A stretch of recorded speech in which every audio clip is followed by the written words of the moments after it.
Boom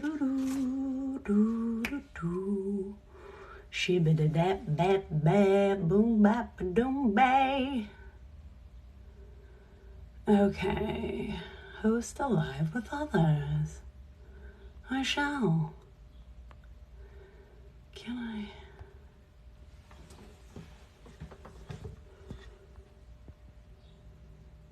Send invites. Hello, folks. I don't know who is here. Hi.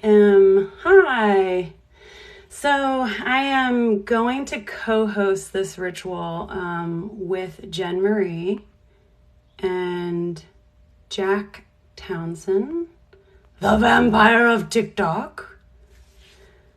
But I feel that I just accidentally invited someone else. Fuck. Oh no, there we go. Okay, sorry about that, person. Just ignore that invite. So, well, I guess I'll just kind of say, hi, Chels.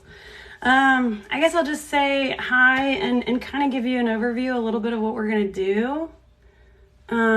Let's see here. Hi, Caitlin. Oh dear, I so wish that I knew how to fucking use this. I hope you're having a great day too. Oh, mommy, someone teach me. Suggested host. I just don't know. Okay, so we're gonna figure it out in a second. I don't know what I am doing. I love TikTok as like a absorber of the TikToks. I think so many creators are so brilliant, but I don't know what to do as a creator. So, not the oh mommy. Oh my God. So I'm in my ritual space right now. Hi, Sparklin. And I have some candles lit and some incense burning. And I suggest if y'all are going to stick around, those of you who are here now, definitely get into a place where you can do ritual work if you do that kind of thing, or meditation or whatever it is. I'm trying to find, I want to show you this incense that I'm using. You can, okay. So I'm using this Lucky Buddha. I love the smell of this one. I feel like it's kind of sandalwood-ish. Hi, Marsha Lou.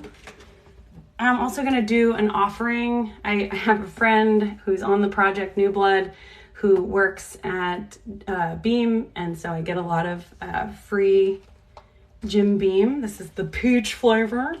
But I do actually have a pretty good offering here of a nice rum for my disembodied entities that I work with. Hi, Jasmine. So, yeah, if you want to leave an offering, or if you want to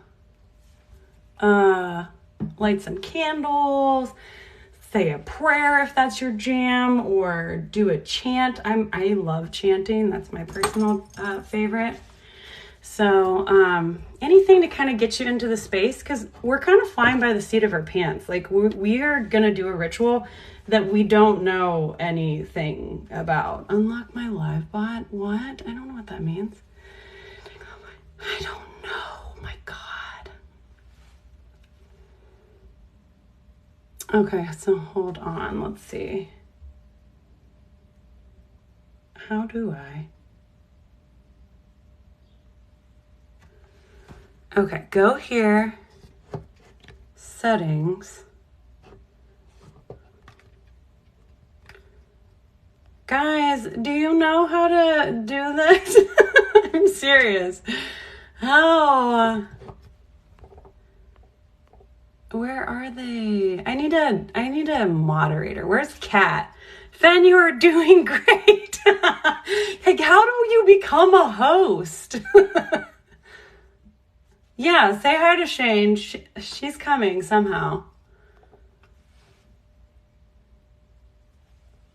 If I push host, what happens is there are just a bunch of people that I do not know. that I can invite. 0 people that I do know, for the record. Oh, is that what it is? Okay, my wife just said it's because they haven't joined yet. I am not into any of this. I am just super curious. Oh, well, awesome. We encourage curiosity more than anything, for sure. Kat, the moderator who's been on a lot of these lives, she has been, we talked a lot last night about curiosity and how it's so important to follow your curiosity, and how, like, especially Western culture just kind of like beats it out of you. So I think that it's worth sticking around. I actually don't know what's going to happen either, Marshall Lou, so hold on to your butts. I sent a request to help. Oh dear, did you? Wouldn't it be great if I could find it? I might like burn the place down right now. Oh yes, I found it. Yes, guest request. But wait, is this? Okay, I'm gonna. Yes, Marshall Lou, I hear you. I also always watch Shane and Jack now that I've just recently discovered them. And Hello? Hello, where are you? I'm great. Can I help? Yes. What do I do? I literally don't. Every time I push host, there's no one there. Okay, so that's because I'm helping Fen. So Jack is not on yet. So what you're gonna do is all the way on the left, Yes. you'll see like host, and then you'll see multi-guest. So you're gonna click on host. Jack is not live yet, and I don't know if your other guest is live yet. Oh, that's okay. So they have to be live for you to do that. So everyone has to be live. Yeah. So Oh, everyone okay, has to great. be live. Then I'm doing great. Yeah, you're doing awesome. All right. Good job. Huh? So you'll just send a request when everybody's live. They will join, and then yeah. I'll be live in 2 seconds. You hurry up, Jack. I'm coming. I'm just kidding. Take your time. Okay. Thank you. Bye. I don't know how I'm talking to you. Oh, Ben, you're so precious. That's one word for me. Something. I am something. But thank you. I appreciate that. Aren't Shane and Jack just the cutest little nugs? Don't you want to just kiss them? I do. Yes, come into the live. Join us. No, but so for those of you who are coming in, yeah, Hannah, love them. Do love them. Those of you who are coming in, we're going to do a ritual. The focus of the ritual, we're going to talk about this like 4,000 times, but it's going to be about magic and community. We really want New Blood to be an interactive experience where like we're curating a community of weirdos and people who like, are open to going down woo rabbit holes or have questions about weird woo experiences that, most people in my experience have had a paranormal experience, even if they're not into it and they don't know what to do. Jasmine, you're funny. And I don't mean, it's okay if it is in a bad way. So I have so many candles lit right now that I think I might like actually blow the place up. And I have dried flowers, which I'm concerned about. But thank you, Jasmine. I do appreciate that. You're sweet. Okay. So anyway, I know, Anne, you are not the only one. It's really just, we pale in comparison to them. But I was saying, like, make sure if you can, like, tune in. I tried to tune in a little bit before I got on here because I knew that this was going to be like a whole new experience for me.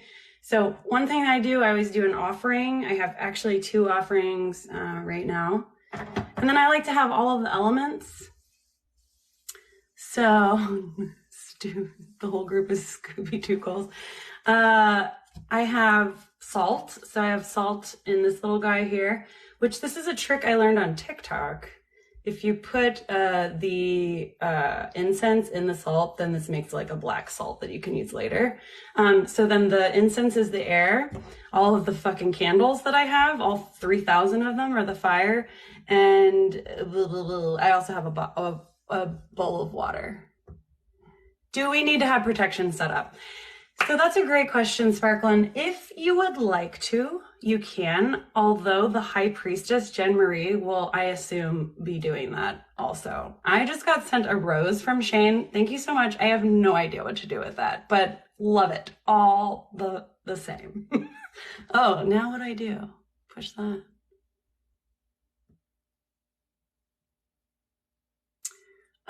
But yes, Sparklin. Okay, did that answer your question? Yeah. You can have tourmaline. That's true, Punklin. You sure can. I have a big old chunk around here somewhere. Tourmaline is a big one for me. I love tourmaline. But also, you know, salt is a great one in a pinch, pardon the pun. Yes, the vampire's girlfriend is here, and that is the highlight of the night, always and forever. But yeah, salt or alcohol sometimes in some traditions, tourmaline, obsidian. You could also just like take, like I have an athame here. You could take the athame and you know, yeah, Marshall, High Priestess is the highest level you can get to in witchcraft and other traditions, actually, other spiritual traditions also. Oh yeah, you can totally watch if you don't practice, Hannah. Seriously, yeah. But that's the greatest thing about witchcraft. That's what I love so much, is that it's for everyone, really. Or you can just envision white light around you, 100%. White light is always good. Athames are good. You could always do like, you know, imagine a circle and the athame is the Jamie. I mean the Jamie. I just read Jamie is the Jimmy Jung thing. Yeah, there's lots of ways to protect, but I think you'll be all right. Let's see if I can do this.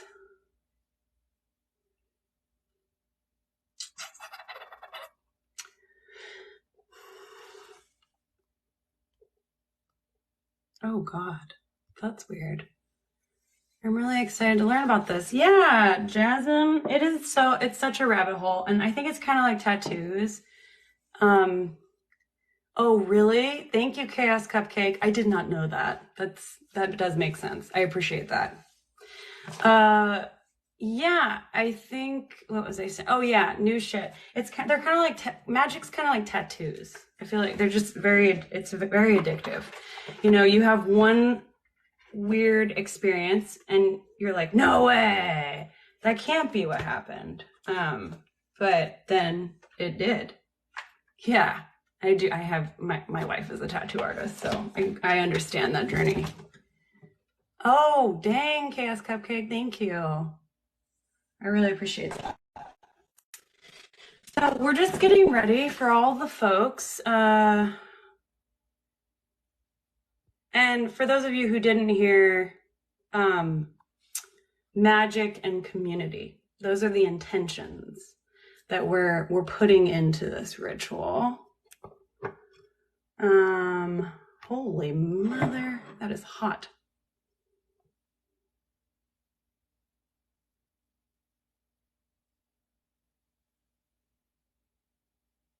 I no idea what that is, but that was really cool. Superpower, love it. Thank you, because I feel drawn. Yeah, so many roses, I love it. I think that if you are drawn to it, Hannah, you should follow her. You really should. And I know it's hard because sometimes people are worried about what people will think, but the universe is just never ending, expanding and creating. We're creators before anything else. So I am getting blown up by Shane. Thank you so much. And, you know, that means nothing if you don't have magic. Like, you might as well lean into your birthright as I mean, you are magic. We all are.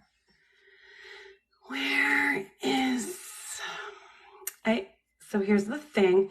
Am I going to be affected by the ritual when you and Jack do it? I don't know. Jesus died on the cross for your sins. Oh, honey peaches. Jesus was a witch. Jesus was a witch. And that's the thing. Christianity comes from paganism, my sweet baby angel face. But that's okay. That's okay. Oh, yeah, I want to go to live together. Yes, come with me.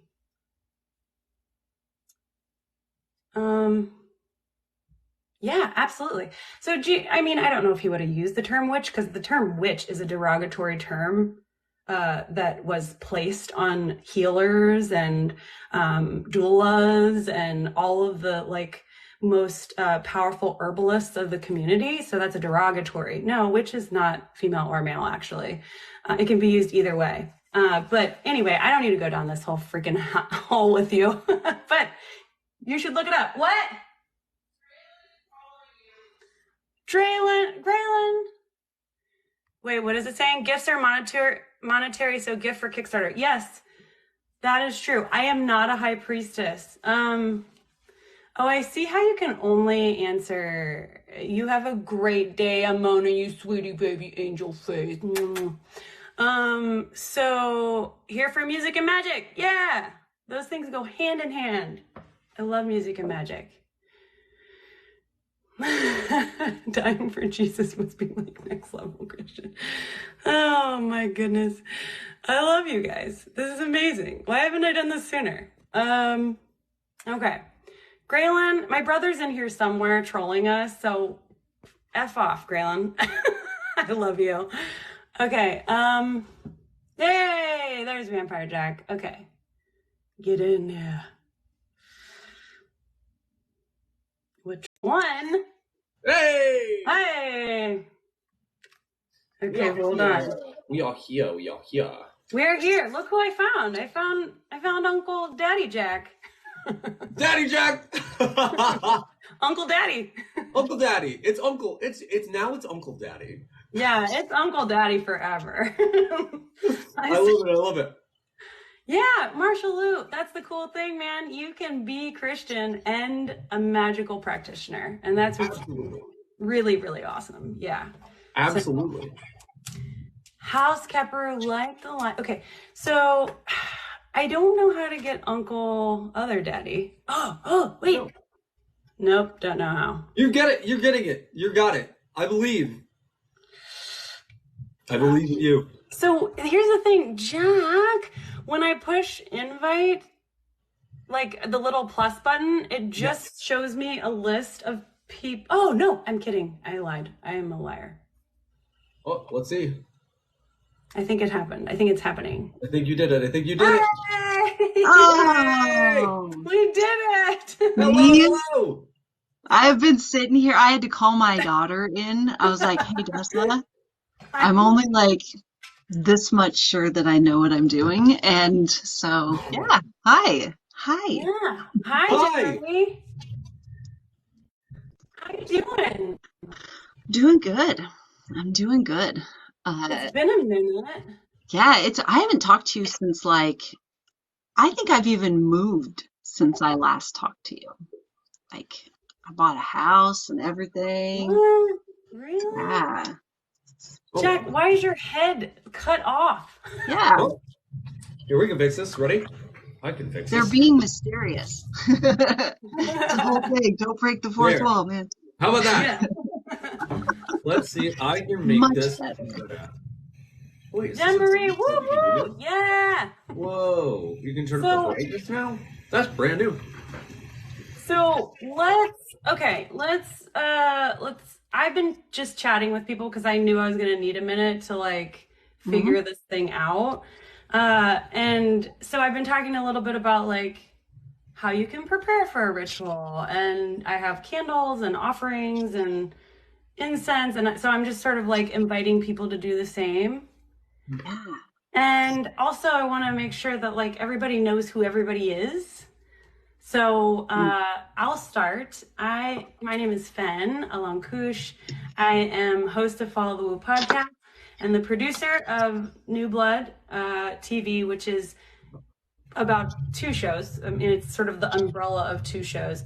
One is an investigative show where we go and investigate all things weird, like, you know, everything from fae to ghosts to vampires and witches and all of the things. And it's a one-off. So it's like it's episodic. So we go to a place, investigate it, we done. The other show is New Blood, which is basically like an awakening show where like it started with this weird impetus that I experienced, and then a split of synchronicities occurred, and all of these other people came in, and then I started having an awakening with some vampires, which, you know, I thought I would never say, and then they started having an awakening. Many people who came on the crew and cast, like everybody just started like losing their minds first, and then essentially going through something like an initiatory experience. So that is like a long form series that's still going on right now. So yeah, and so Jack is, you all love Jack, I know you do, is going to be on season 2 of New Blood, and probably many seasons beyond season 2 as well, because we're already doing like the story outlines for like multiple seasons to come. So all my stuff is on my parents' side. I get so distracted because I have ADD, so I'm just like, no, me too. But Squirrel. What's that? Oh, I just went squirrel. Squirrel. No, 100%. Yeah. So Jack, we met sort of synchronistically, actually, and you have a tie to one of the vampires who's deeply connected to the shows. It's essentially who's Michelle Belanger, and it's basically Michelle and my baby, like these projects. And so we're really excited to have Jack come on board. And Jen Marie is an amazing magical practitioner who I just was so lucky to be able to interview on Follow the Woo. So yeah, and she's doing all kinds of cool shit, which I feel that you both should just, you know, talk about the things that you do for just a beat, since we are cross-pollinating right now. You want to go first? Go ahead. No, you first. You first. Please, by all means. Okay. As with like most neurodivergent people, right? You get asked like, where does this begin? Like, what are you doing? And your brain just goes like to 10 different things and different avenues of like, oh my God, where do I start? I think that I can start with my TikTok, like what brought me to TikTok, and that was my kids, right? They're like, hey mom, witchcraft is actually this big thing now, which kind of blew my mind. I live up in Alaska, and I've been kind of in hermit mode for the last like 5 or 6 years. Before that, I was really involved in the witchcraft community in the Pacific Northwest. There's a big underground witchcraft community there, that's where I met most of my mentors and the people that I learned from. Anyway, so my daughter's like, hey, what they're teaching on like TikTok is nothing like what you talk about and how you approach things. Have you ever thought about teaching online? And I am not a tech witch, I clung desperately to my flip phone for as long as I possibly could, because learning new tech is just like, my brain does not go that way at all. So I have in my drafts, I still have the video of her teaching me how to make a TikTok video. And I'm just like fucking with her the whole way, like as we're doing this. Anyway, so I get on TikTok and I start getting really inspired, I guess is the best way to do it. Because what I was seeing is a lot of magical practitioners, especially neurodivergent magical practitioners, that did not have a relationship with their system. They didn't understand kind of how the human experience can work for them, because they were still so like caught up by their social conditioning, right? They hadn't even learned what, like, I even hate using the word shadow work because it's based in Jungian psychology, and they don't talk about why you need shadow work in the first place, which is because of your social conditioning and the resulting trauma. And so what I've been doing is creating a program, like a 12-month program that goes in alignment with the cycles of the earth, that helps specifically a neurodivergent magical practitioner peel back the layers of their social conditioning so that they can actually identify their own giftings and be able to create a practice that is in alignment with their authentic self. Yes. So that you're removing the resistances that you have with or for aligning with that authenticity. And I have come to know that diversity is sacred, and diversity within the magical community is sacred. And a lot of the reasons why we butt heads and we have issues collaborating and working together is, again, that social conditioning that is dominion based, that has taught us that that the way to navigate life is through control and through force of will. And we aren't exposed, well, not all of us are exposed to connection based magic. And that's what I work with to do this deconstruction of social conditioning, and the shadow work is a connection based approach. So that's the short of it. Yeah. And like the resulting, so I just kind of like put one foot in front of the other and just trusted my gut and my guides and my guidance system to do the thing. And when I felt compelled to, hire a web designer and get that done, I did that. Like literally, I'd contact them. What do you need in order to make this happen? They give me a list of things, and I'm like, okay. And I sit and channel the whole thing, and then give it to them, and they put it like it was this whole thing. And the day that the website launched was the day that my first video on TikTok went viral. It was on the same day. And so within a week, there were hundreds of witches all over the world signed up for this program that I never even like gone through, right? It was all just this like pretty much fully channeled and kind of tied into some of the things that I've kind of put together over the years. And a community grew out of that. I don't take any claim to the community because I don't think any one person can, but anytime you do like deep, authentic, connective work, and you are able to be vulnerable, especially with other magical practitioners, that vulnerability and authenticity creates bonds that I have witnessed firsthand are mind-blowing. Mm-hmm. And we've only just begun.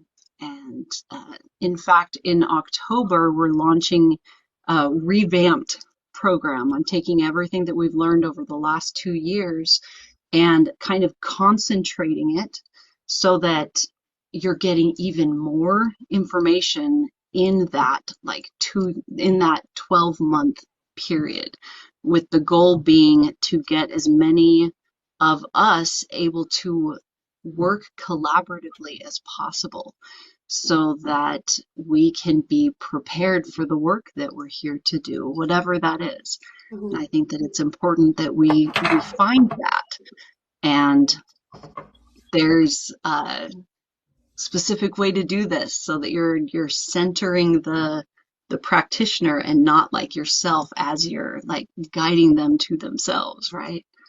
So again, that was the short of it. I could go on and on and on because this is my special Yeah. interest. It's all tied in and it goes in all of the directions. So Yeah. I want to say real quick before we go to you, Jack, that Jen Marie is someone that I've kept in touch with. I don't know what this means when there's a heart on my head, but it's cute. Thank you. Jen Marie, I don't stay in touch with all of the people that I interview on the podcast, obviously, but I have stayed in touch with you, Jen Marie, to a certain extent. We're both like crazy busy, but we still like check in every so often. And Jen Marie is somebody also who we'd like to, have on as like an expert for either or both of the shows too. So, it's another gift. Thank you, Shane. TikTok tutor.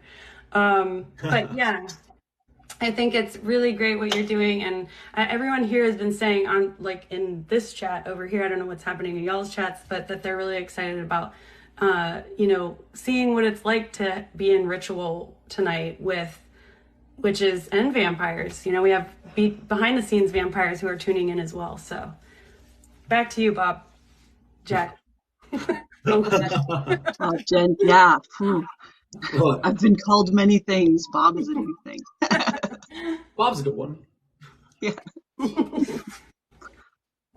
Jack, tell us. That's everybody. amazing. I just want to first I want to say that's incredible. That everything that you're doing is just amazing. Both of you. My stuff is very different. Mine. See, I came to TikTok. I came here first as a creator, first as wanting to get my story told. I do a web series. I am also an author, fiction and fantasy, etc. All vampire based. But when I came here during my journey, I had the idea that maybe, just maybe, there's a little tiny glimmer of hope, this little tiny sparkle in my eye. Maybe this would be the time I could actually come out of the coffin. I could actually finally talk about being a living vampire. With some support from my incredible fiance, Shane, who you know, I was able to finally kind of say, hey, here I am. This is where your speculations are real, but also not exactly. And from that moment, I began to kind of educate and kind of explain what this was and what this wasn't, especially through live. But as I did that, I noticed that members of my community that I had grown previously through the web series and the stories and the poetry, etc., a lot of them also were living vampires. There were a number of us actually already under the same roof.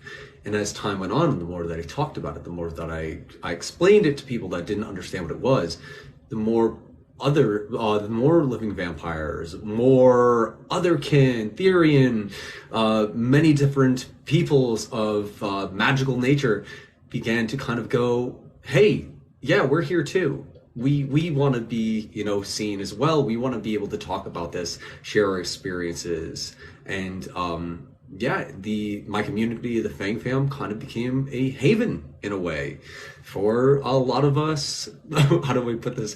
Misfits.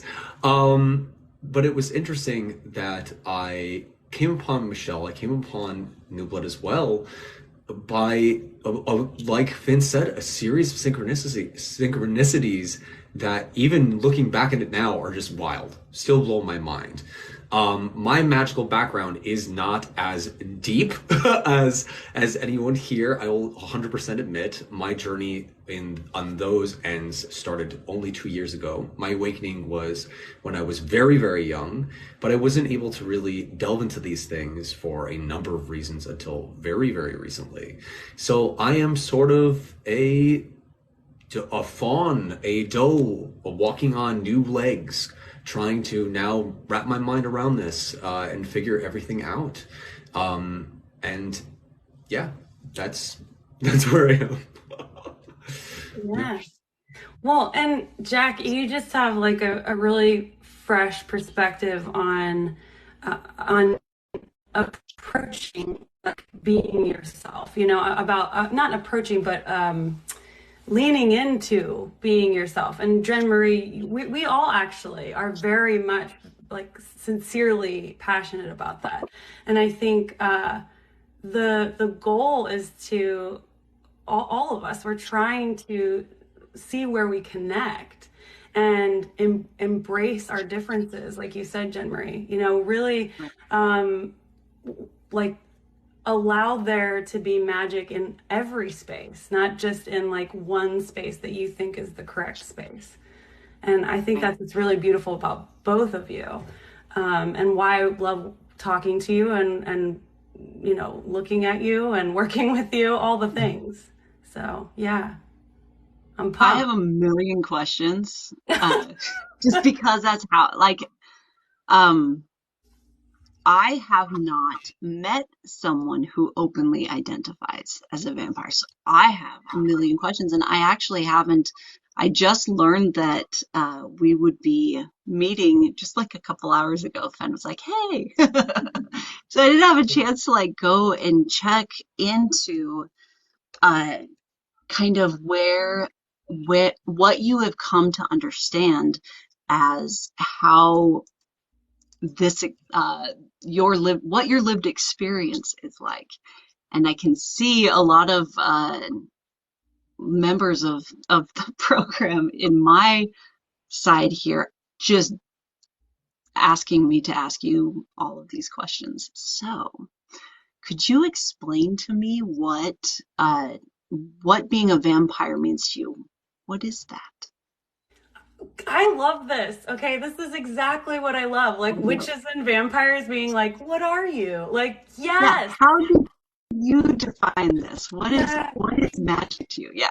So this is actually, there's a reason also why I'm asking these questions, is in order for us to kind of, it helps me understand how to create a ritual that is deeply meaningful to the participants, right? And I don't do ritual from where I am. I do it from where those that are coming to me for help are, right?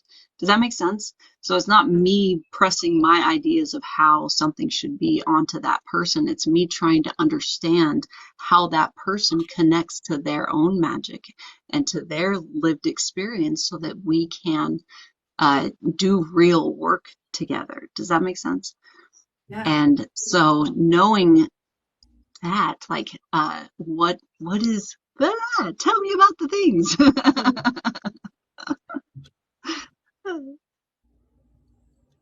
I'm on my end. Oh, there's two of us in here.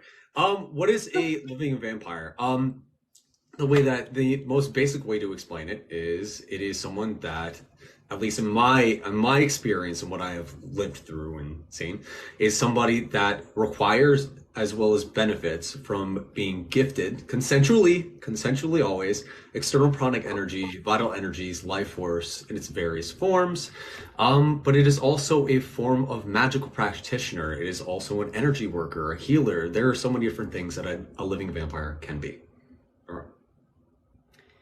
Yeah. Yeah, I think it's a lot about like, well, I'm just speaking from, I can't tell you too much spoilers, but I'm speaking from hanging out with a bunch of vampires for a long ass time. I think, yeah, you the need for energy, but it's like, I know a lot of people say then, oh, well, everybody needs energy and we're all exchanging energy all the time, which is true.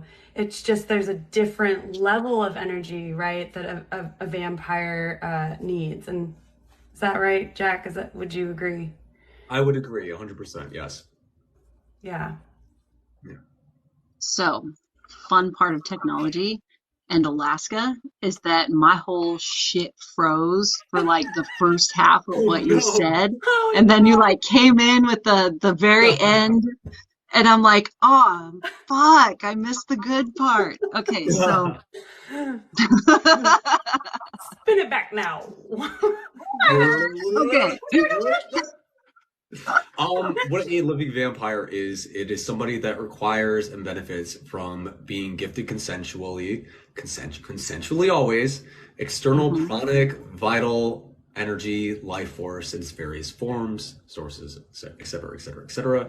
It is also somebody that is a sort of magical practitioner, an energy worker, and also can be a healer. There are many different things that a living vampire can be.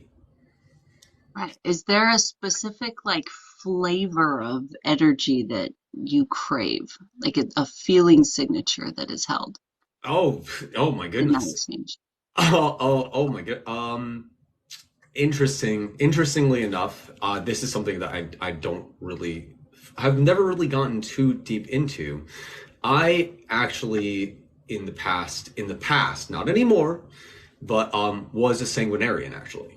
I was what was considered a blood drinker.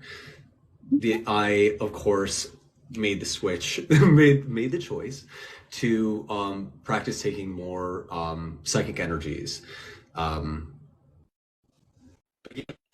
Believer of energy. I don't think that there's anything that really kind of comes off the top of my head in that kind of sense. Mm. Shane flavor. Shane flavor. Redheads. Mm. Yeah, Oh gosh, stop it. I do enjoy my redheads. Or a specific one. In my heart and soul, I am a like Okay. Hard scientist. stopper. So Yeah.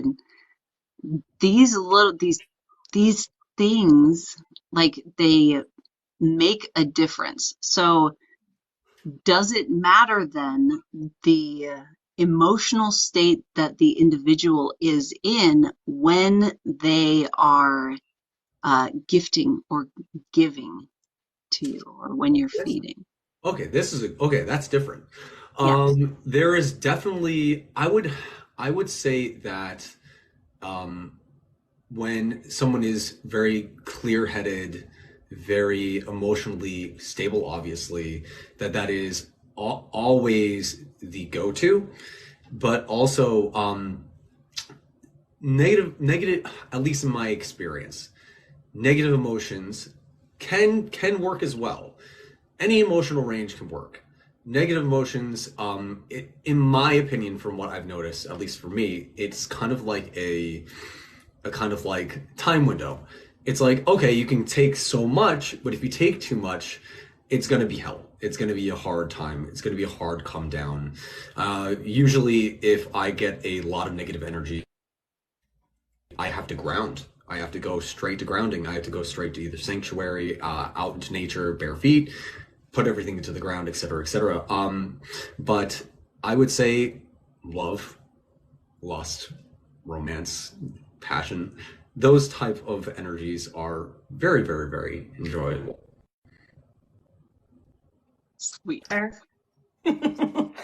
Yeah, I mean, I think like I just my brain is going, but I think a lot of times people in the woo community, they get a little hung up on the vampiric piece. You know, that it's like all these other things are okay and like make sense, but not this piece. And I'm not saying that's what your people are saying, but it made me think of that because it has been happening so much recently. And I think that it's because of like all of the very strong narratives that we've been taught. Like, I mean, Dracula and I mean, although Michelle Belanger will like unpack Lord Byron and all that shit, and there is a lot of very interesting like actual vampirism behind some of those stories. I think, and then obviously like Jack, you love and embrace the aesthetic, you know, but Absolutely. yeah, but that's not necessarily true for all vampires as well. So it's one of those things where I think it just like it's like a mind fuck for people because they're like, wait a second, like do you really burn in the sunshine? Do you you know like are those your real fangs? All that stuff, and it's like well, it's a way of interacting with energy more than anything. Definitely.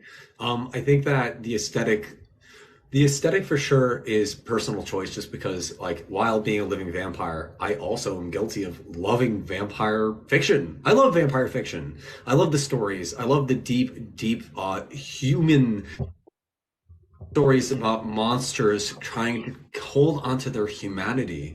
I think it's a beautiful, beautiful genre. I think it really is. But I think as an aesthetic, one of the things that I've noticed, especially, is it creates kind of a conversation piece. Like immediately, it's okay. Well, you are a vampire. Tell me about that. And it's like, well, are the fangs real? Are the sometimes I even get, is your hair real? More often than not. And I will then be allowed to kind of go, okay, well, this is just an aesthetic. Outside of this, I don't need the contacts. I don't need the fangs. Most of the vampires in the community don't have these things. These are just a personal choice, but let me explain to you what it is so that way you can understand. And it just kind of also allows me to kind of start that conversation. Vampires are also exceptionally helpful in ritual. I mean, there's obviously vampiric rituals that are just vampires doing ritual, but also in other kinds of rituals that are maybe geared more toward like removing negative energy. I think that's one of the coolest things that vampires can do is like when they're not just sort of like nom-nomming on everything, which would be an imbalanced vampire, and they become more balanced. There's this amazing ability to like eat, so to speak, the negativity that's like, or a blockage, almost like a Reiki practitioner or a craniosacral therapist would do. It's really very similar to that. It's just done a little bit different. Yeah. Right. You know how some people have like an internal dialogue and some people don't, right? And Yes. those that have an internal dialogue cannot fucking fathom existence without one. And vice versa, right? It's really, really like, how do you even put that together? That's how I feel about these sorts of things. There's in my experience, I have a single well of energy of whatever like flavor type that I want to as much as is needed. And it almost, and please correct me if I'm wrong about this, the way that your system is wired, you're dependent on those that are able to do that in the same way that because I am wired the way that I am, the physical world is often challenging. Mm-hmm. Like I don't feel hunger. I don't like list the autism traits here, right? Yeah. And so I need physical support from a community, from people that are willing to or find my influence valuable, right? My giftings valuable. It sounds like it's a similar kind of relationship in that you need aid on an energetic level to fortify your existence on this plane in the same kind of way. Is that right? Kind of? Am I getting there? Jack, I feel like that is from what I've experienced, but I mean, what do you think? I agree. I actually 100% agree. That's pretty spot on, honest. Yeah, that was well said. Yeah, no, yeah. So more questions. So with this, it sounds as if the way that your flow works then is in an inward direction and not as much like projecting outward. So when you are not full, filling a room full of energy is not something that it doesn't work that way. It needs to come toward you first. Does that make sense? Yes. Right? You have to fill it and then okay, yeah, all right, that makes sense. And a lot of people in my they are asking about what your perspective is on consent. You touched on it just briefly. Yeah. And what is the difference in what do you call it feeding? Yeah. Consensual versus non-consensual. What is that for you? Okay. So in all walks of life, I'm just gonna be that guy. In all walks of life, no matter where you are, who you are, no matter where you're from, consent is key. Consent is everything. You always need permission. You know, there are so many positive benefits to being fed on. There actually are. Like I can go into this at some point if you guys want me to. But actually did a test the other day of doing a mass consensual feeding, actually here on TikTok. I think I caught that. It was a Like the wild very time. tail end of that. It was a time. But there are so many benefits, right? But, however, I am the transparent person. I am fully, I'm not going to be the guy that's sitting at the car lot just going to be like, yeah, buy this car. Go, just get it. It's amazing. It's perfect. And then you drive up a lot and the wheels fall off, right? I'm not the guy. I tell it as it is. If you are not careful, if you are not practiced, if you do not understand this, you potentially cause some damage. You do a number of different things. You could make somebody sick, which is why consent is extremely important, which is why, you know, it's important if you do feed, if you do have a donor, it is somebody that is healthy. It is somebody that is mentally balanced, as well as energetically balanced. Consent is extremely important. Feeding off of somebody without their permission just kind of seems a little wrong, honestly. And yes, I do call it freedom. Yeah. Yeah, I mean, I would say, Jemery, in my experience with hanging out with all the vamp camp, basically it's like almost like a dance when you're fed on. As somebody who has been fed on by a vampire, I know exactly that feeling. And I will say, yes, enthusiastic consent. Thank you, House Kepro. We're all very big on that on New Blood sets, like for everything, consent. But it's this dance of something. And I've done, you know, like Reiki, craniosacral therapy, like deep meditation. I mean, like you name it, I've done that kind of like healing thing. I was just kind of like one of those people who wanted to try everything, for better or worse. And nothing felt like being fed on by a vampire. Nothing.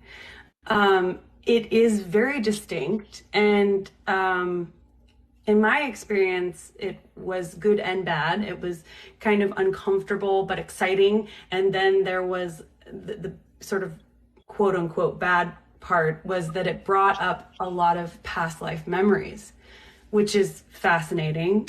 You know, not everybody talks about that, but it is something that happens quite frequently with vampires who feed on people.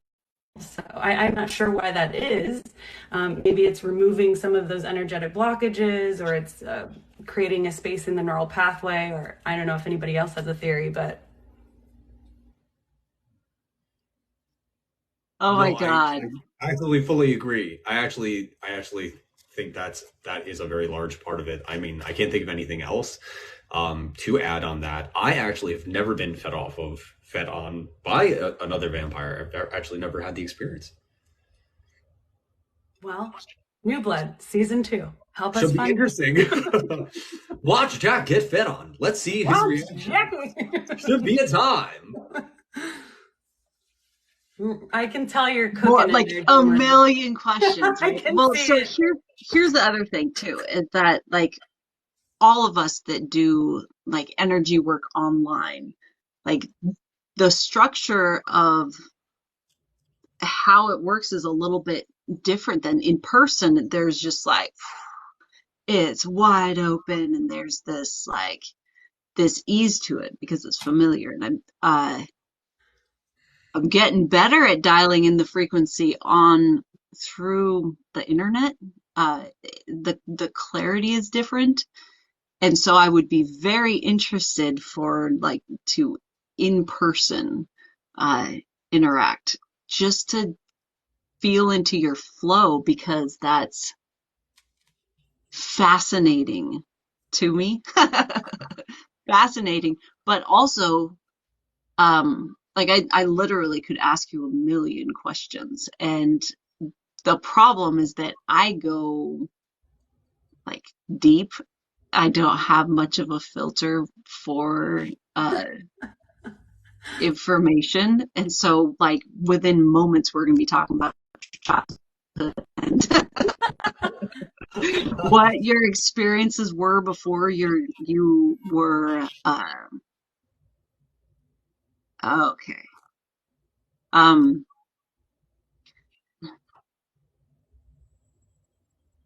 before your heavy social conditioning. And sorry, I'm trying to be careful with words. But yeah, like I want to know what your experience was like when you were a kid. What was that? What was that like?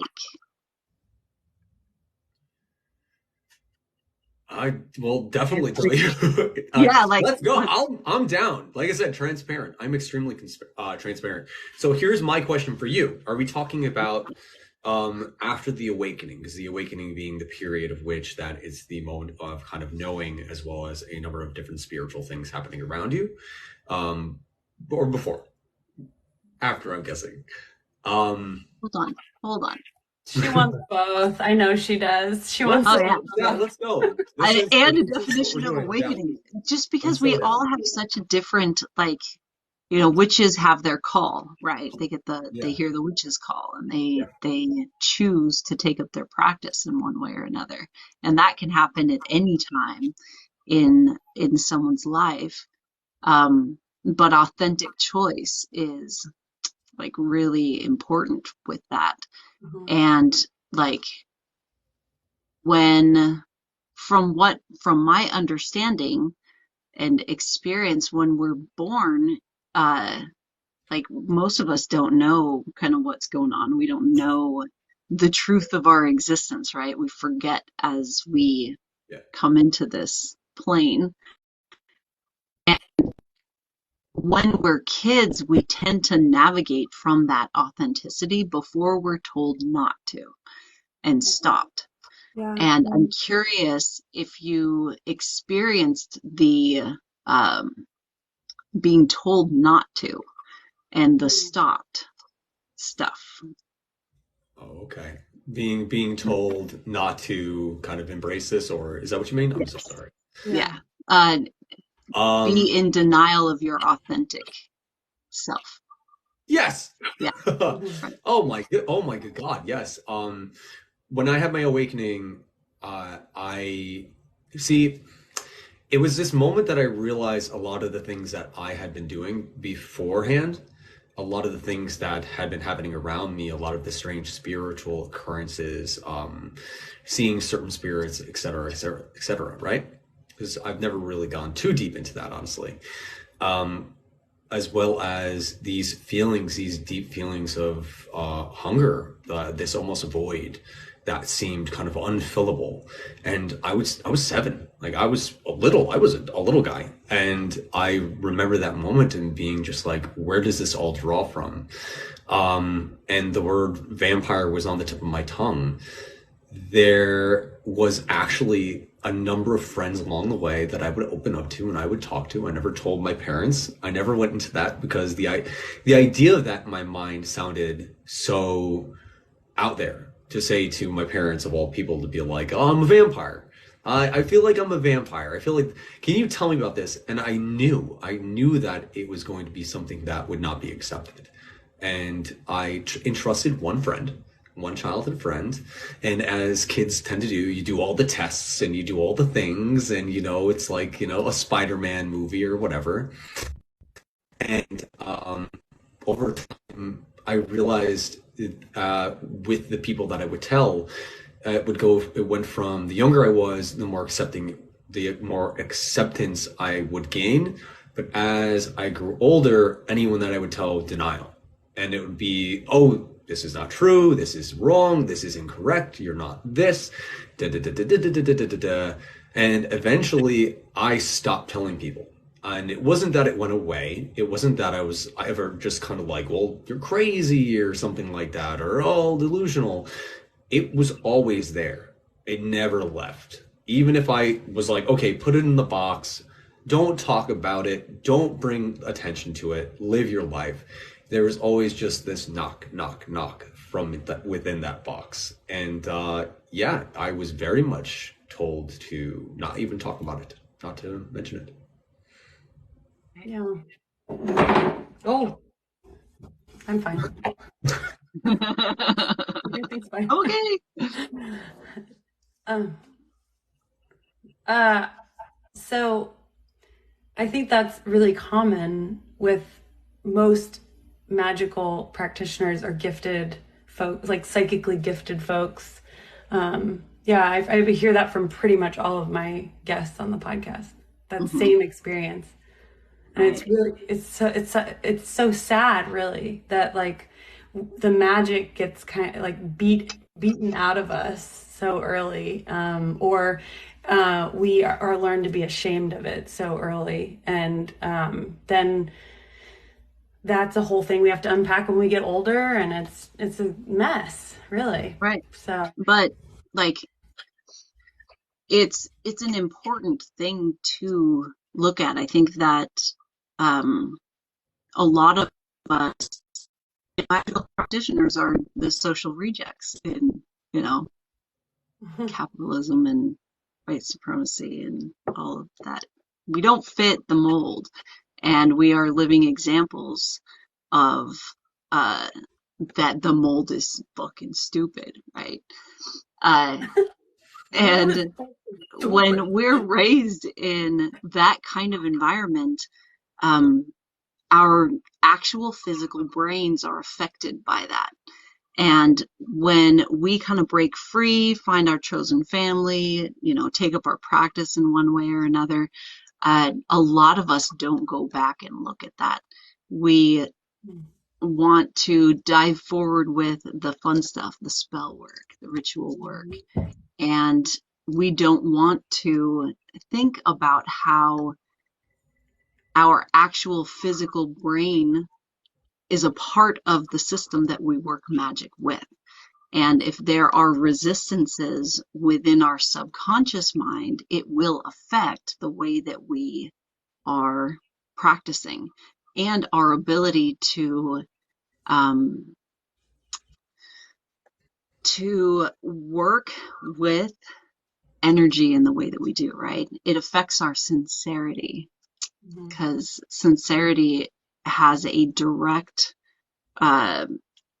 effect on the effect of your work, right? The greater, deeper the sincerity, the more powerful the workings. And so when I start working with witches or magical practitioners, I would love to work with a vampire. I think that would be awesome for both of us anyway. To really look at those places and how your mind was programmed to reject your alignment, right? I describe like polarities of magic, right? There's there's power for all and power over all. Those that are polarized to power over all believe that they become more powerful the more others they convince to align with them, right? To align with their perspective. And that's usually done through control or manipulation, force, that kind of thing. And then there's power for all, which they believe that the more we all align with our authentic selves, the more powerful we all become, right? And I lean toward that it doesn't matter what your authentic self is. What matters is that you're aligned, because we're stronger together. And that's what is important. And learning how to, again, communicate with magical practitioners from that place of sincere curiosity. I genuinely want to understand what your world looks like, what your experience is, so that I know how to connect with you in a more meaningful way, so that we can figure out how we can work together to help, right? Which is what most of us that are attracted to magic in general are here to help in one way or another. It's amusing how many witches are doctors and scientists and teachers and healers in general. I just blah, train wreck. Done. I'll jump off my soapbox and let someone else go in there. Yeah. Oh, No, and please, I've you're very, actually, okay. it's lovely to hear you speak. So Oh, thanks. It really is. I think the last time I talked to Finn, we briefly talked about how my kids, my daughter specifically, won't even tell me the paranormal investigators that she watches on YouTube because she doesn't want me to say anything about it, because she likes what they're like. It's entertaining for her. And I can't help but like comment about that kind of thing, because a lot of paranormal investigators that I have seen come at that from a like Christian perspective, or come at it from a dominion perspective of they are forcing their will upon whatever environment they're going into, and they are like, cleansing the evil spirits and like casting things out. And the whole time I'm just like, as I'm watching these shows, like, why? I mean, I get why. I get why. Yeah. Like, entertainment. it's fun to stir shit up, but I like that. I think it's important that people know that that's not the only way to interact with the spirit world. I'm surprised at how many people don't understand that your home has a spirit. There is a spirit of the home as well, that it's created when it is being built. And magical practitioners can get to know the spirit of their home and cultivate a relationship with them. That's what saved my life in the blizzard we had a blizzard on the winter solstice here in Alaska.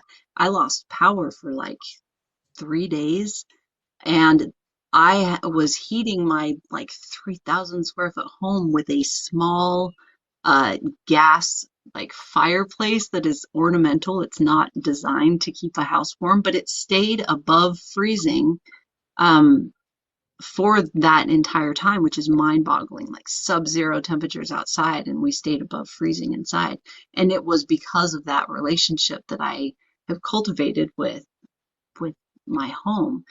And in some of these videos that I've been watching, because of course I've kind of gone down that rabbit hole and have been like looking into things, and a lot of these are the spirit of the home, like out of balance because of something that happened, and it gets stuck, and there's a conversation that needs to happen. And so yeah, I think that man, thank you for having another perspective on this stuff. Not like trying to Bible thump your way out of an interaction with someone's house. Yeah. I mean, we actually had like this really enthusiastic, oh, thank you, Nutmeg. This is cute. A super enthusiastic call with Jack and Shane, Jack's fiance, who's lovely. They're both lovely. And Kat, who is the like wizard, all everything that we're doing for this Kickstarter.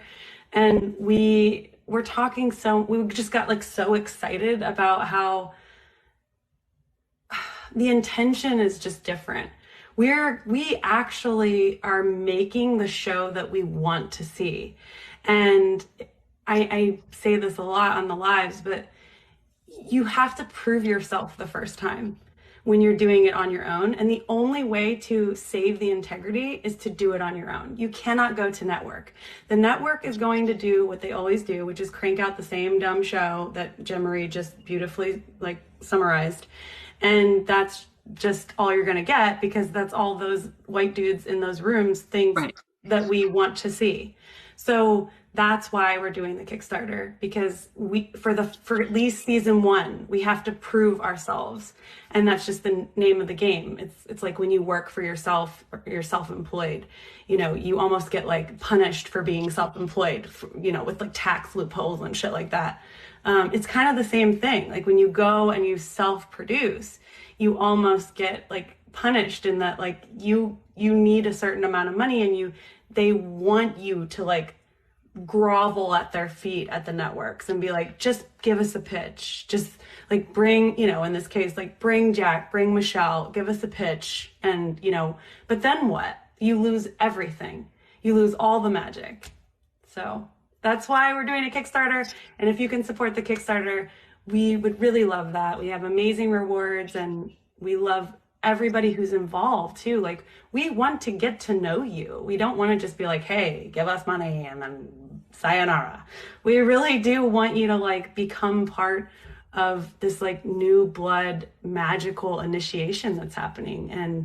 And we want y'all to get together and talk with each other about the magical things that are happening with you, or to you, depending on how you're looking at it. And so that said, we are going to open a Discord for New Blood within the week. And it's something that people have been reaching out to us about, like, how can we talk more with one another and keep connected and have this feel like almost a never-ending group ritual, which is like super fun.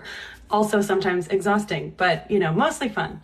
And that was, you know, in that same conversation with Jack and Shane and Kat, we were like, what should be the, you know, we're talking about like intentions of things. And like, if you could distill it down to 2 words, and it was like belonging and community and magic and wonder. Like, spark the magic and the wonder again in your life, because everybody desperately needs it so badly. And cultivate community among folks who are authentic and going to be like there for you when you are having a hard time, and also going to be there for you through the process of whatever your magical awakening looks like. That's like the whole enchilada. So that's my specialty right there. That's what we want. Exactly. That's why I called you. What do you, come on. There is a reason why it's so difficult for us to create that community, because we are the wayward ones. We are the ones that society rejected. We have social wounding because of that. Most of us grew up with this deep longing to belong, to be accepted, to be seen for who we are, and loved for that. And we didn't get that. And in fact, the opposite of that, most of us have. And until we actually look at that and work on, gosh, I'm trying to think of like just an example. Anyone in my chat that can come up with a brief example of shit, like communication, right? We are not taught how to communicate. We are taught that communication is to convince someone else of your perspective, right? It's if I say the right words, then they're gonna understand what I'm trying to say, and that's not how communication works. Communication is so complicated. It's heavily nuanced, and most of the time when we have, especially like disagreements, right? Someone's coming in hot, they're real mad at something that I did, I was clumsy, And instead of actually listening to them, we're taught to be defensive. No, I didn't. It wasn't that bad. You're overreacting.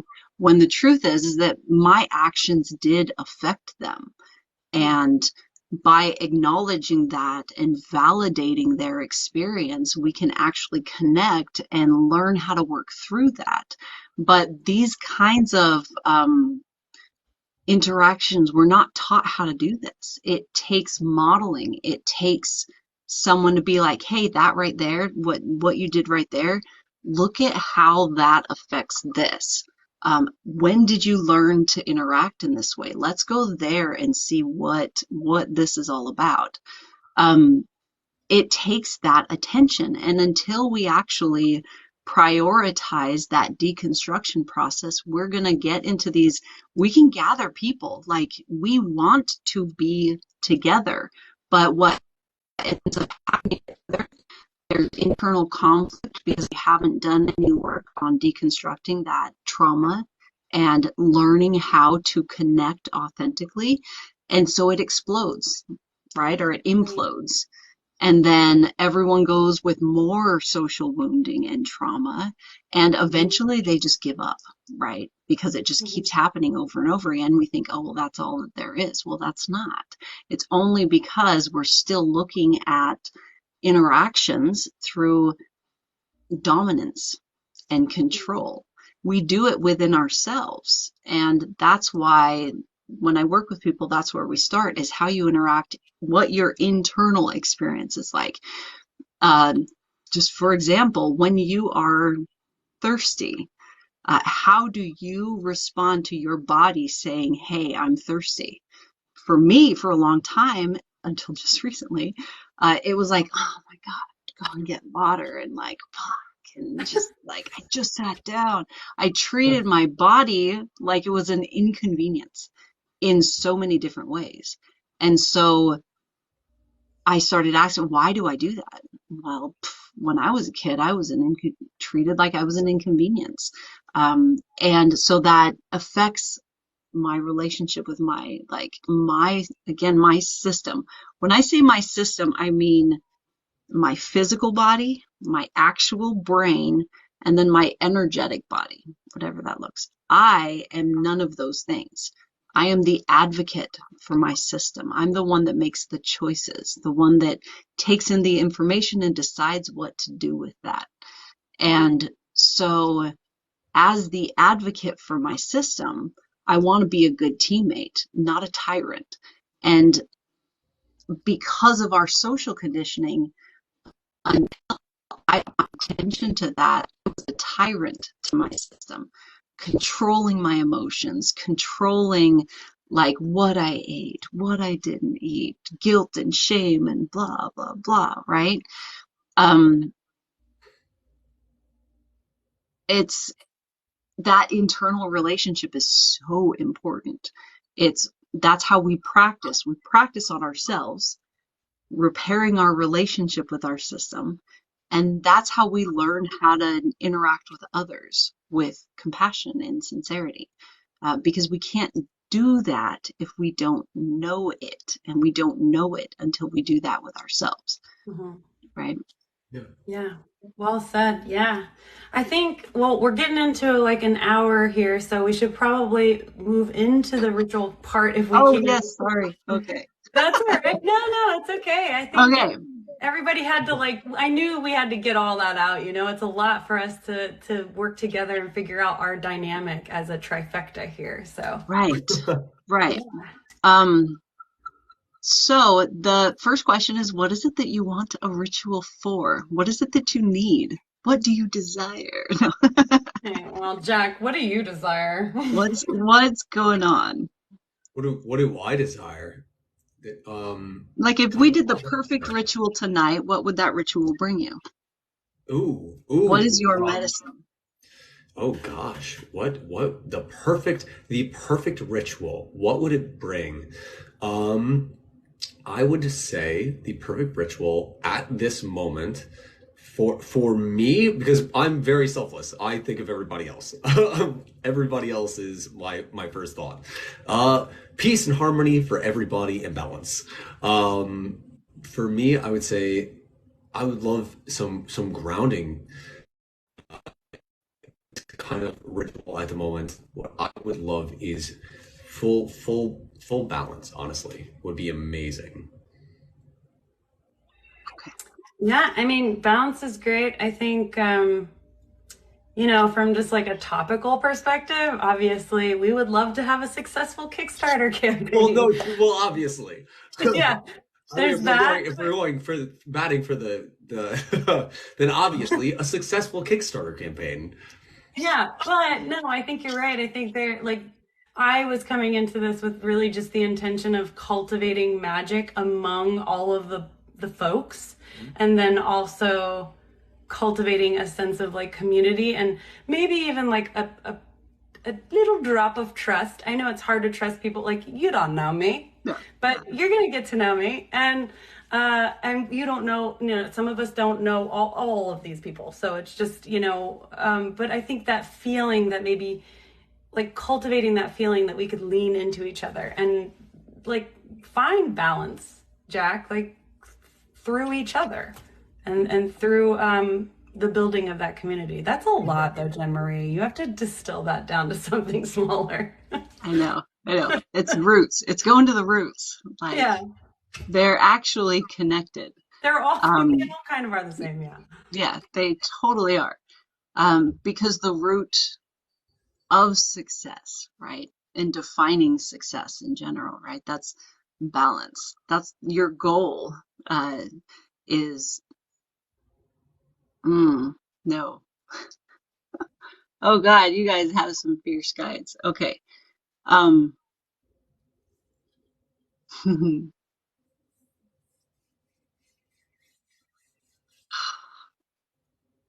your relationship with control? How's my relationship with control? Both of you. Because what's coming up is release. So for sorry guys. And not control in the way that you're taking it, which is so funny. I love you. That's awesome. With the control of outcome, right? So your idea of what success is. How's your relationship with your idea of what success is, right? And that's and even what is balance? What does that look like to you, right? Because a lot of us, like, can you even think of a time that you felt truly balanced, like perfectly grounded, right? No. I mean, right. Well, maybe on like the 7th day of a like meditation course or something, or Jack, maybe after like a really nice feeding. I don't know. What do you think? Okay. I've definitely had moments where I can say that I felt like my most grounded, my most balanced. Obviously, perfect balance is not a thing. Perfection is, impossible. But I've definitely had my times where, after super long stints of meditation, fully fed, just all of these things that have perfectly aligned, having that perfect balance. So that idea of this perfect, almost self-acceptance, acceptance of any outcome, and just, I think that is in my mind. Honestly. Okay. That's balance. So, are we getting somewhere? Yes. I specialize in radically inclusive rituals. So, a few questions. Do you guys want to burn shit? Yeah. Is that something you want to do? Okay. Do you have some, like a little bit of paper or a bay leaf or something like that? Yes. Yes. Hilariously, I just ran out of bay leaves. Let me go find some paper. Did I just put that? So funny. I should have given y'all a list and then sent you off. That's what I usually do because I'm kind, but we can do this. All Yeah, the whole scavenger right, go hunt. and Let's then go. I'm down for it. okay. So with the things, the more meaningful they are to you, the better. A plain piece of paper is fine, but the corner of your journal is better. Do you see what I mean? Um, if you can dial that in, bonus points. And I'm more saying this to anyone that wants to join in this, to get something to write on that is meaningful in some way to you. I keep stacks of spell paper on my altar, and it's just paper that's made out of herbs that are for release, so they support release. And then you're going to need something to write with, and that can be a pencil or a pen. Back up again. I love a good fountain pen because fancy ink is awesome. But I also, there's these inscripticas that we make, is it upside down? That we make. This is made out of beeswax and charcoal, and it's got a few different essential down in this, and it's specifically for writing rituals because it works as an accelerant, so the paper burns all the way through. Because I if want you've that. ever like, How do I get that? it's at the brightanddark.org. It's called an inscriptica. It's like a Go witch's there. crayon. I want to go to there. Right. So, One moment, I will be right back. Yeah, House Pepperoo. Let's participate. take all the time Yeah. you need. What's that, Demery? Take all the time you need. There's no rush. Is there anything else we need, do you think? That's to start. Mm. Yeah. Something to drink. Okay, got it. Check. And something to eat. Ooh. Okay, hold on one second. No. Like a cookie or piece of chocolate or Is my wife in the live? Ash, if you're in the live, would you be able to bring me up a treat? Hi, Shay. I don't know if she is. Yes, go to that website, brightanddark.org. There's all kinds of amazing stuff happening over there with Jen Marie and her amazing crew. Oh, I hear the cabinets opening. Oh, you're not allowed to burn stuff? All right, no worries. That's okay. Just burn it in your mind. In your mind. Yes. Oh, we don't worry. We didn't write anything down yet. We're not there. You didn't miss anything. Okay. I have a really nice quill, and I cannot find it. Yeah. So, what I'd like you guys to do, and this is just in preparation for the ritual, by the way, guys. Release is important because in order to draw something in, and in order for it to stick, you have to give it somewhere to stick. And so that's where you hear the releasing what no longer serves you, but what the fuck does that even mean, right? So let's go into what that is. And what we are going to be looking at are your expectations of what does balance or success look like? What is your expectation? Do you have any expectations of what that is going to look like? So for your instance, Fen, what does success look like? Like if you opened the door to successful launch of this, like a successful fundraiser, what is your expectation of what that looks like? And like hold that in your mind's eye or in your heart. And Jack, for you, you function more in feeling signatures, don't you? So holding the feeling signature of what balance means to you, like what is your expectation of what, oh God, this is dialing back too. Balance is your expectation of what you need, actually, in your case. So for you, that would be the answer is my expectation is that my system needs balance right now. It needs to be balanced, or I need to be grounded. And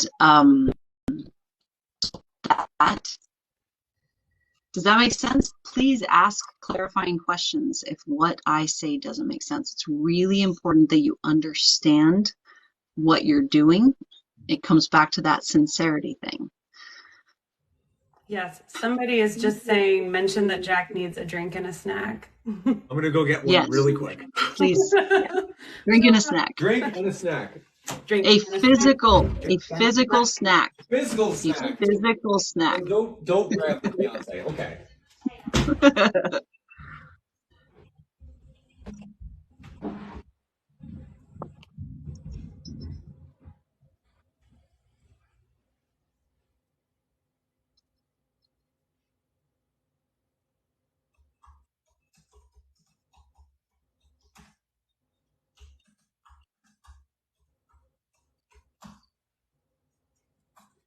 Okay. Let's see. Can Jen Marie reiterate what it is we will write down?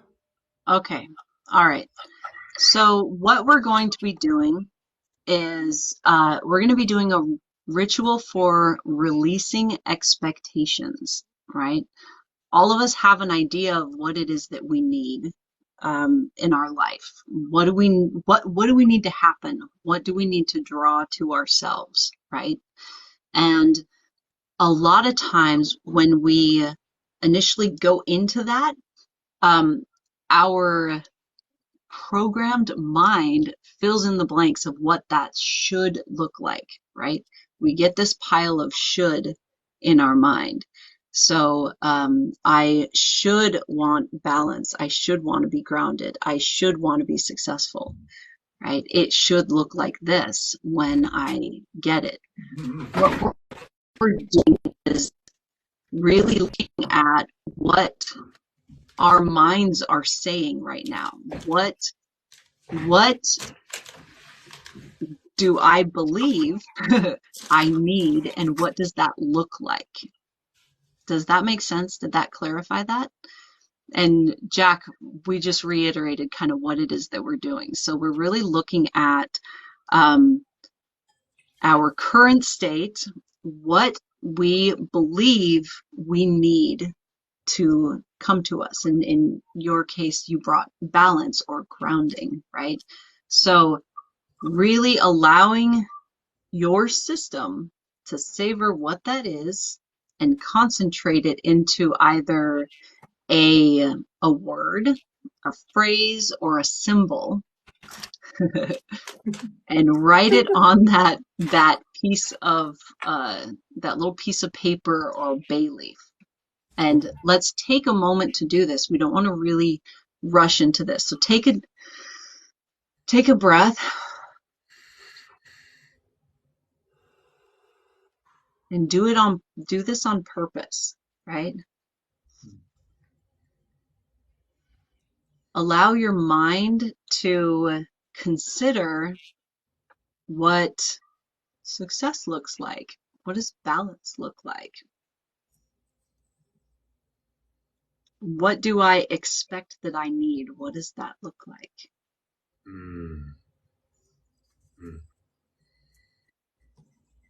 And if you feel stuck, take a deep breath. And on your exhale, just relax any resistance to that consideration.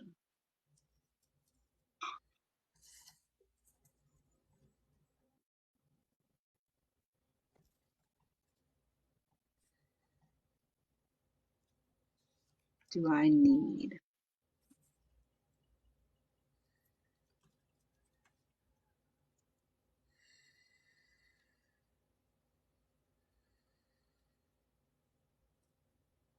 Let me know when you have that written down.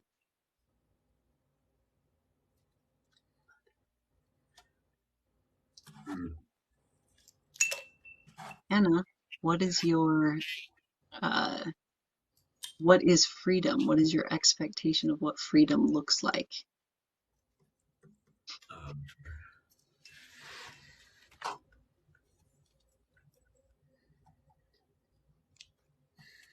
And what you're doing when you're writing it down on this paper is you are taking it from in here and you're bringing it into the physical world to interact with it in a different way, right? So you're writing it down, you're creating a symbol, you're writing a word is a symbol. You're concentrating that intention, that idea.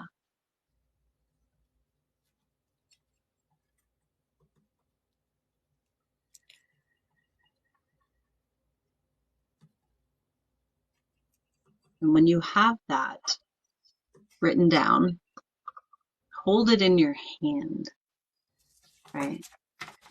Actually pick it up and hold it in your hand. If you feel drawn to looking at it, look at it and consider it, right? What you're holding is an expectation of what you think something should be.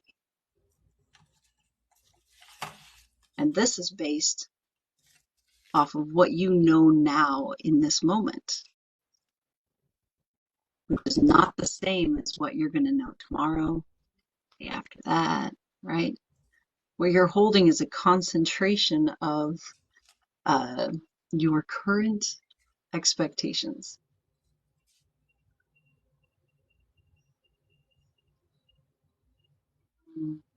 How does that pause feel? It feels like, yeah.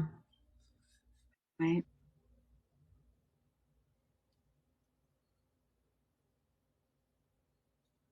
There was a time that this way of thinking about things served you. This, having expectations, having a vision of what something is supposed to be or what you need, it kept you safe. It kept you on your path, right? But I challenge that in releasing expectations. You're allowing your life to unfold. Got it. You're allowing opportunities for participation, right? For new and exciting experiences, for the things that you never thought possible, right? And when we limit ourselves to these expectations, these shoulds, that's what we're doing. Like we're limiting ourselves. Mm-hmm. And so being very mindful we're not burning this to banish it or to remove it. We're burning it as a symbol of transition, right? It's transitioning from something that's in us, holding us back, to something that we're able to hold and let go of. And we do so in gratitude, right? Because it did serve us at one time. The idea of having these like expectations and staying on the path. But the sincerity of this release is important, right? So when you're ready, when it makes sense to you, take that deep breath, calm your vagus nerve, and burn it. Light it on fire.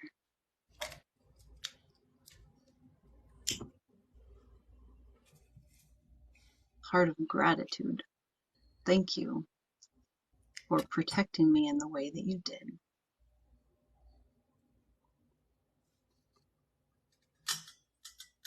I am choosing to let go.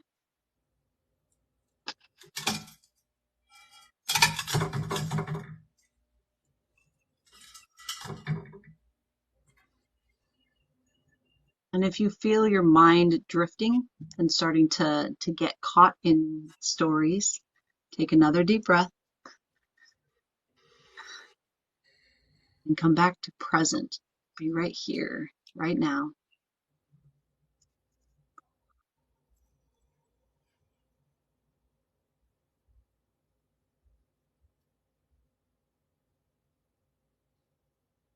And now we turn our attention to acceptance of what is coming, right? What does that even mean? What does that mean for us? And a part of transitioning from a mundane perspective to a magical perspective is going from that life is happening to me, I must defend myself, or I must, um,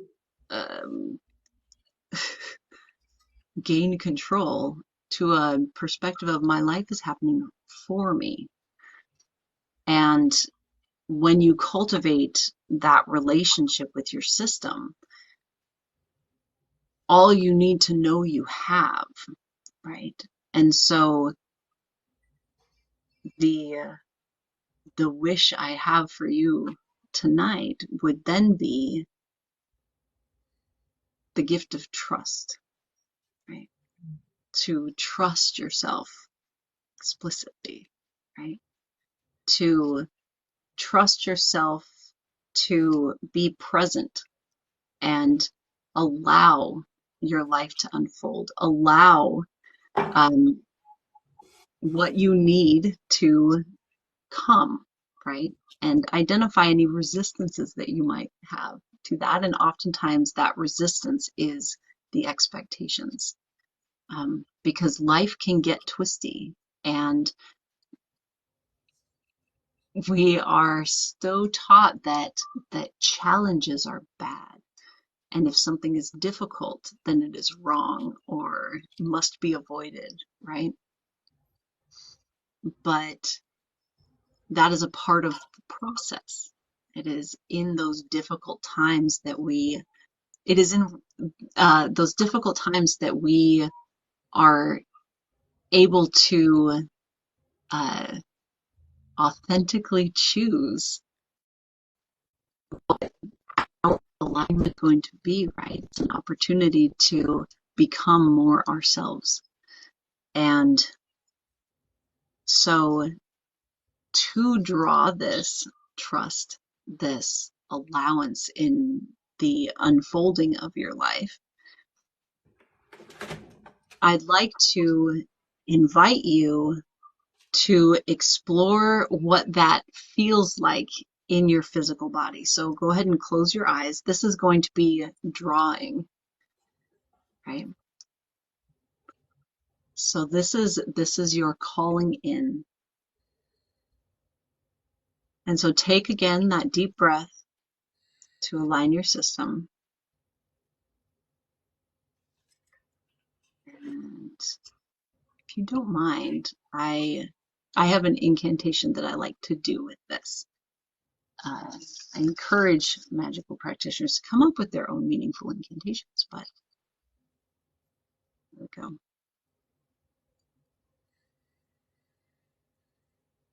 I beckon to my system. May we now align as one. I call upon the elements and to the moon and sun. I call to those who love me. You are welcome in this space, where we're stronger when united, sharing magic, life, and grace.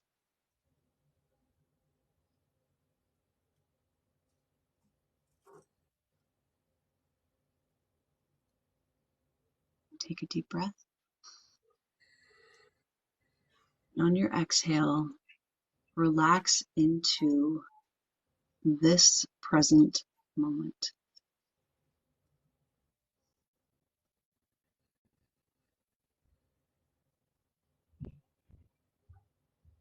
And invite your system to communicate with you what trust feels like in your body physically. What does trusting the unfolding of your life feel like in your body?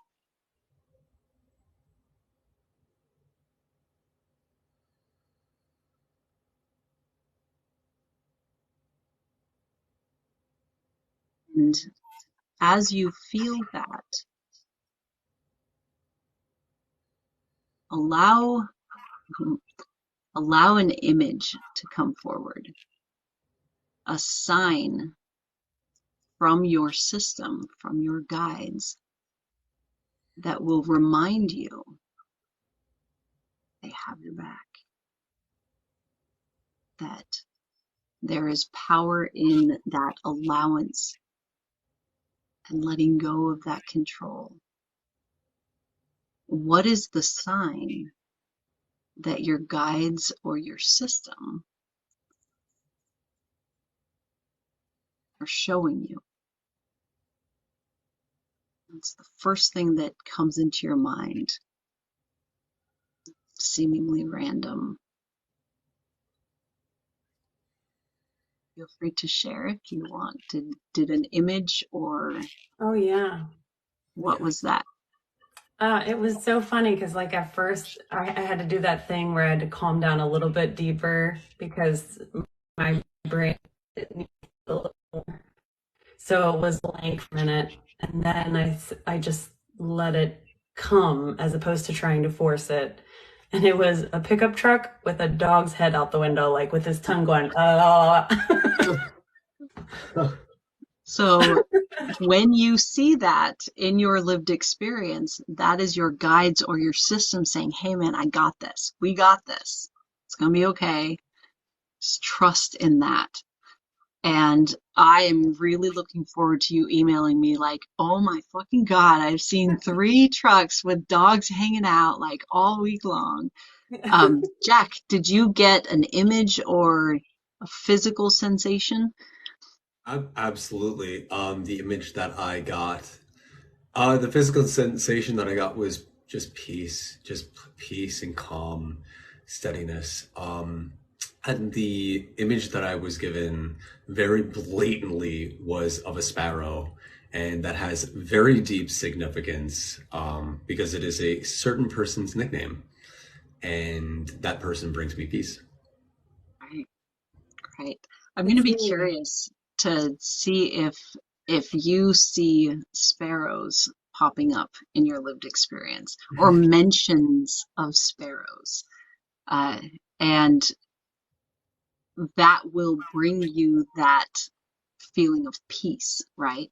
Which is why I asked you about that physical sensation. When you, because you sense things physically, don't you? It's a physical experience for you. It's not like necessarily images or anything. It's more like really like you could feel it in different, like when someone is hurting and they are next to you, like they stub their toe. Does your toe hurt? Right. Yeah, that makes sense. So,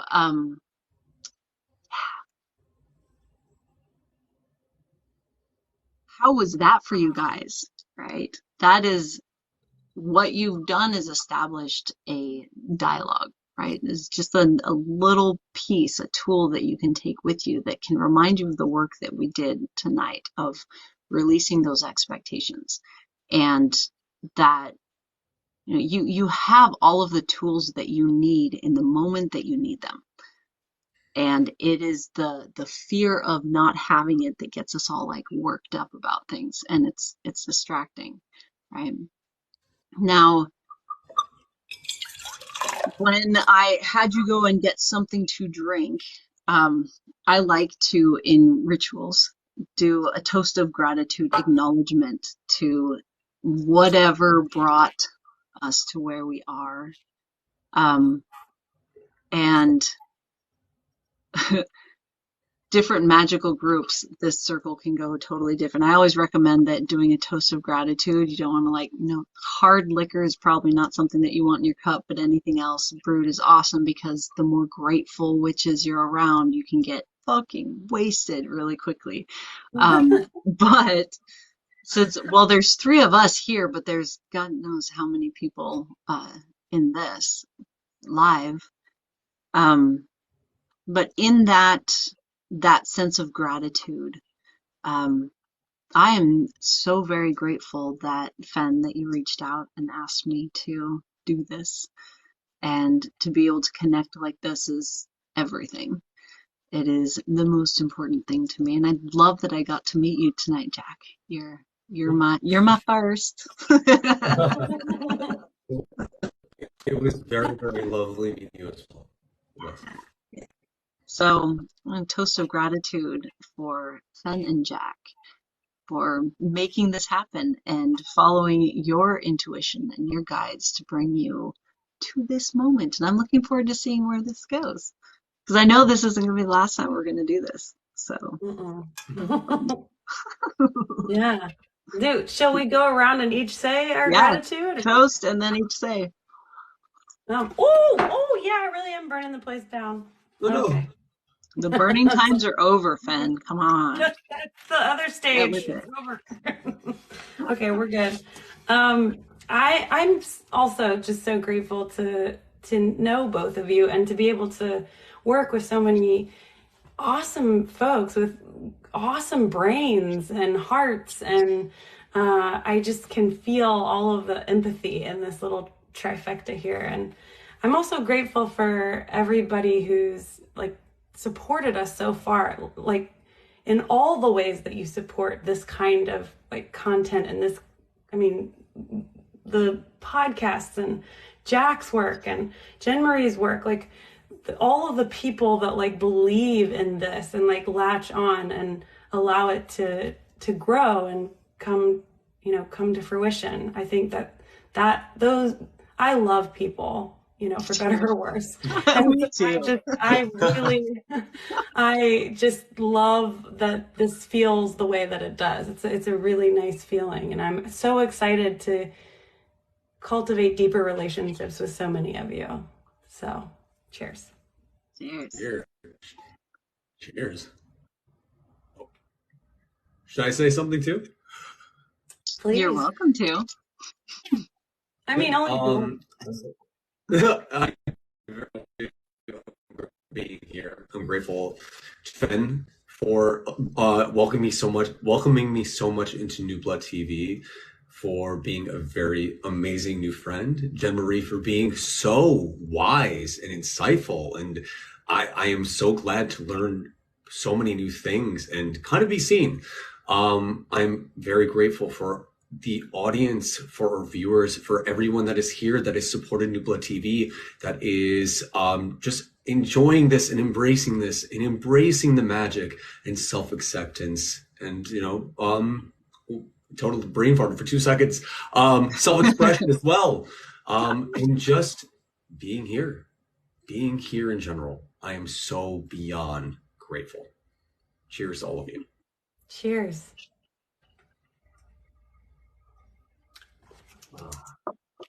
And the little something to eat snack is when we when we work energy like this, it costs, right? There is an exchange that happens, and our physical bodies are a big part of that. And by feeding our physical bodies, it's acknowledging their participation in the work that we just did, right? It's a way of balancing that. A lot of us that love magic do a lot of the magic stuff because it's our comfort zone. And we forget that our physical bodies, they're a part of the game too. And the more we actually acknowledge that connection, the more they show up for us and share with us their part of this experience, which is mind-boggling the more I'm learning. feel free to eat whenever. We don't have to be ceremonial about it. But it's the forgetting to eat that can be kind of problematic, right?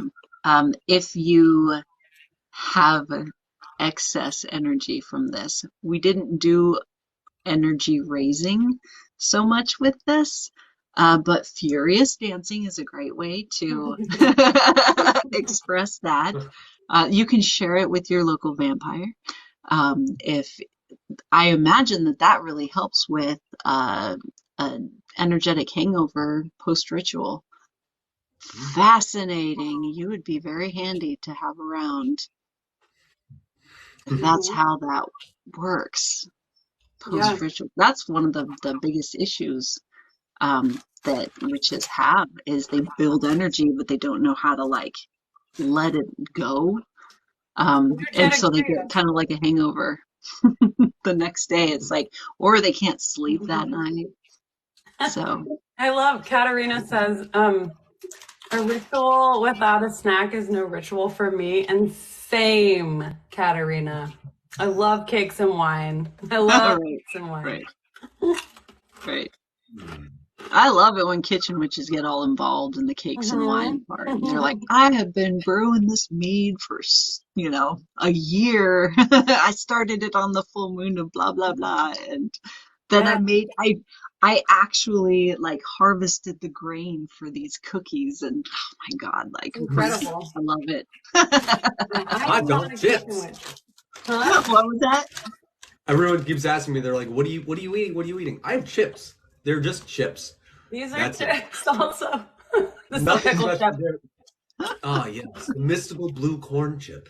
Yes. I harvested these myself. I'm here. But from this very, very esteemed place called the Stop and Shop. You probably never heard of it. I have. Oh, I love a pickled chip. Can I just say? Pickle chips are so dang good. Agreed. I'm really into potatoes in general. I mean, I just don't know any potato I don't like. Fruit in Alaska is so sad. Is it? Like, I don't mean to like hate on you, little pear, but we get everything shipped up. We don't really have a lot of fresh fruit up here. It comes up on a barge, and so it's like picked way, way, way early. That's the first thing when I go down to the lower 48. That's like, my friends know to bring me fruit. Bring me fruit because it's so different up here. So I just bit into a pear that I will share with my familiars because they will appreciate this pear a lot more than I will. That's a good call. I'm gonna leave some chips out for my disembodied folks. Yeah. I do know they like a snack. That is a very good idea. So I think that was really awesome, Jen Marie. I love the concept of like making a void essentially to put the thing in. So it's not necessarily eradicating the expectation that you have, but you're diffusing it, kind of like it. So it's like, oh well, I'm removing that like addiction to the outcome, so that I can actually have that spot that you want to be in, which is everything. Like, you're, as a magical practitioner, you're constantly trying to get to that spot, or working and practicing to get to that spot where you're just like I could be anything. I'm coming in and out of existence, that there are all possibilities on the table. And I think that's what was really neat about it, is that my last minute. Oh no, it froze up again. Did it? Oh no. Come back. Oh wait. I need to grab my phone is about to die. I'll be right back. It's literally about to die. 1 second. Okay, take your time, Jack. I have the tropical ones. Oh, okay. Come back to me. Are you still there, Jen Marie? Oh, you're frozen. Yeah. Oh, thanks, Denise. Oh, there. There you are. Alaska. It's Alaska. It's Alaska. It's what we do. Like, it's hit and miss. Obviously we froze, so I didn't hear all of what you said. But I also just had a total train wreck and don't remember what I was gonna say either. So Happens to here me we all the go. time. This is so awesome. I love No it. worries. It'll come through. Oh, well, maybe it crashed. Like, okay, so I was saying that it was so amazing that you were getting us to the place of all possibilities, you know, as Right. opposed to like, even though we don't think of it that way a lot, that like the expectation for the thing is really enough to having that expectation come to fruition. And it's because we've taken like the magic, which is everywhere, and like cattle shooted it, you know? And so it's just like, this is the only expectation, you know? And so I love that it wasn't like delete it, like, or banish it. It was like, just like, how about we just let it go for a beat so that you can allow in this idea of all possibilities. And that's where amazing magic happens, right? I mean, because it's all subtle and, you know, like, rather than the dense vibration of like holding on to a specific outcome. Right. And I think that the over sensationalization of witchcraft is problematic.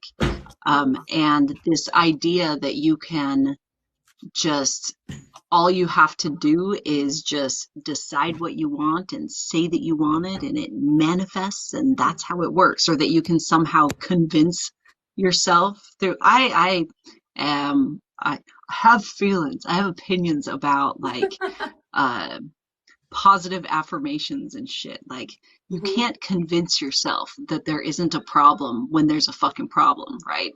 Like, you can't talk yourself out of that. Instead, look right at the fucking problem. Like, look at it. What is in the way? What, as a magical being, you're in a flow, right? And everything that you need is in that flow. It's when we have these ideas of, oh, I need this or I need this, that we're kind of like trying to paddle around and manipulate that flow, and it gets all confusing, and that's where shit goes sideways, right? And so if there's something that is needed for your lived experience, I find that it's best to just like let go. Oh, we lost her again. Oh no! Oh no! I was on the edge of my seat. I was like, yes. And then? And then? And then? Please no, don't. Did we pause? Oh no! Oh no! Oh no! We can hear you but can't see. Or you're stuck. Technological issues. Oh no! We're back. Yeah. Why does it keep doing this? This is fun. Oh, Isn't this like thrilling? Well, we have a lot of magical people all up in here, and that can sometimes mess with tech. Oh, definitely, yeah. And it's a thing. It's a thing. It's a thing. Technomancy. Oh no! It's a good pose. It is a great pose. Like, it is a good pose. Sultry. Jen Marie looking good. That's a good pose. You know.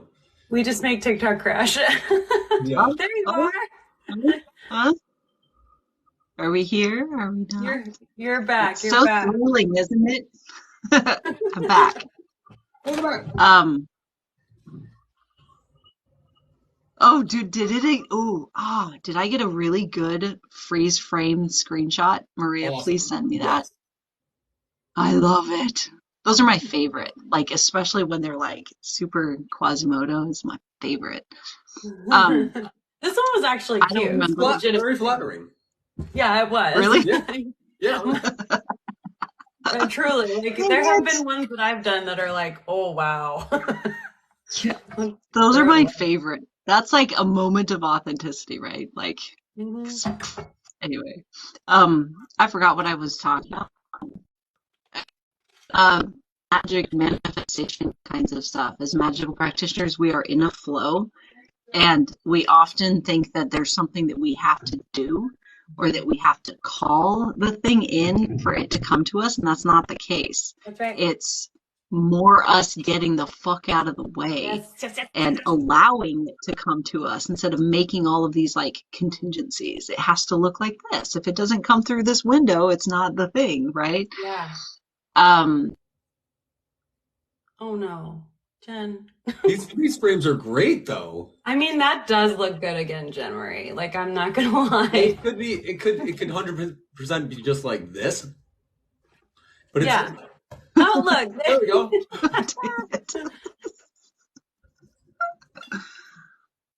Yeah, Jen Marie, what you were just saying, I have a Buddhist background, and one of the major lessons that I learned from doing like deep Vipassana meditation was that it's not an adding on to get to enlightenment, it's a stripping away. And that's something that always stuck with me, that like you are not here to like buy and absorb and collect more things to become the like highest potential version of yourself.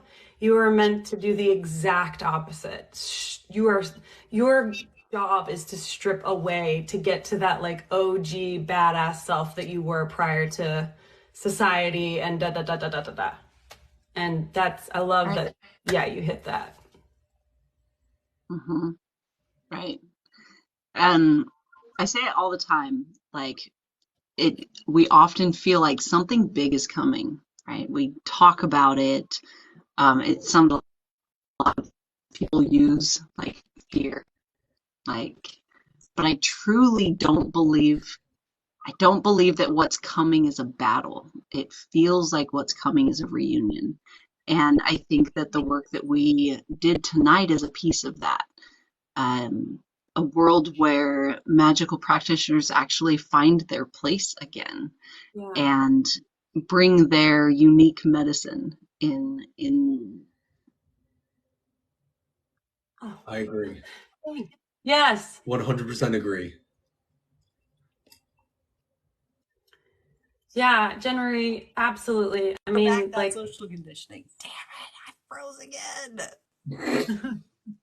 But we totally agree with you on that one. Yeah, I mean, we agree with you on all of this. Oh but yeah, 100%. Yes. Yeah. But I mean, and that was kind of what we were talking about, Jack, last night, is that feeling or that intention to want to like create a call. It's almost like a call back. Like we're creating the energy among us as this crew and cast, and then calling forth that feeling of there you are. That feeling of like almost like calling back the witches, call back the druids, call back the witches, call them back from their like slumber, so to speak, and because we need herbalists, and we need the healers, and we need the doulas, and we need the magicians, and we need the vampires, and we need all of the energy practitioners. This is like I think a really transitional time, and we need to have a reunion, like you said. Yeah. Yeah, 100% agree.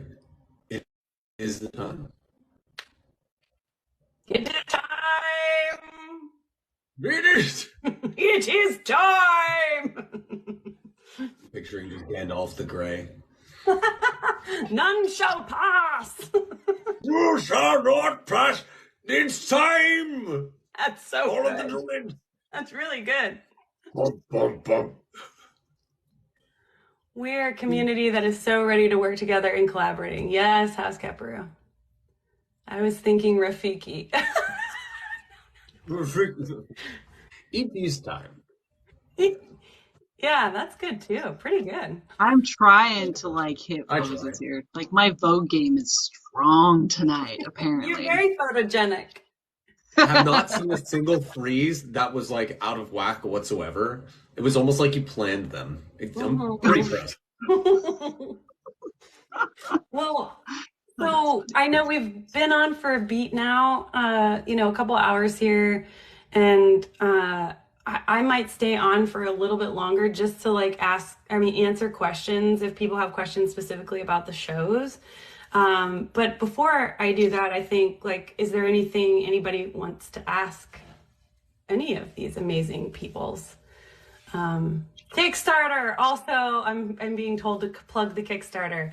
If you haven't pledged, if any of this spoke to you, and you feel like you want to be a part of something like this, a part of this family that we're creating, please consider pledging. And if you are not, don't have a lot of money right now, we totally understand. Share it. You can share it. A lot of times when people just share it, that's when we get a butt ton of pledges. So you just go to Kickstarter and type in new blood. There's only one new blood. We'll pop right up. And thank you to so many who have already pledged. We're, I think, well over 35,000 right now. And this is like the last stretch where you really do get the second part of your goal. So there's going to be a lot of lives and a lot of fun, weird shit we're going to do. So tell your friends and share it everywhere if you feel inspired to do so. Oh, and people are asking Jen Marie about how do we get info about your program. Does somebody answer? .org. Yeah, we have a website. It's brightanddark.org. And the program I was talking about is the Foundations program, and we're actually in the process of concentrating and redeveloping that program and launching it in October. So October is when we're going to be taking new brooms in for that program. If you end up signing up for the program before October, you're going to get to know everyone that's currently enrolled and hanging out and everything, but it won't have as much as what we're bringing as far as like an actual curriculum that caters to the neurodivergent mind, that will be a companion for the program as well. So yeah. I also do private sessions. I work with magical practitioners of all different backgrounds in understanding their system and working through their own personal deconstruction process. So it's my favorite thing to do. And I'll be going more or live more. This was a lot of fun.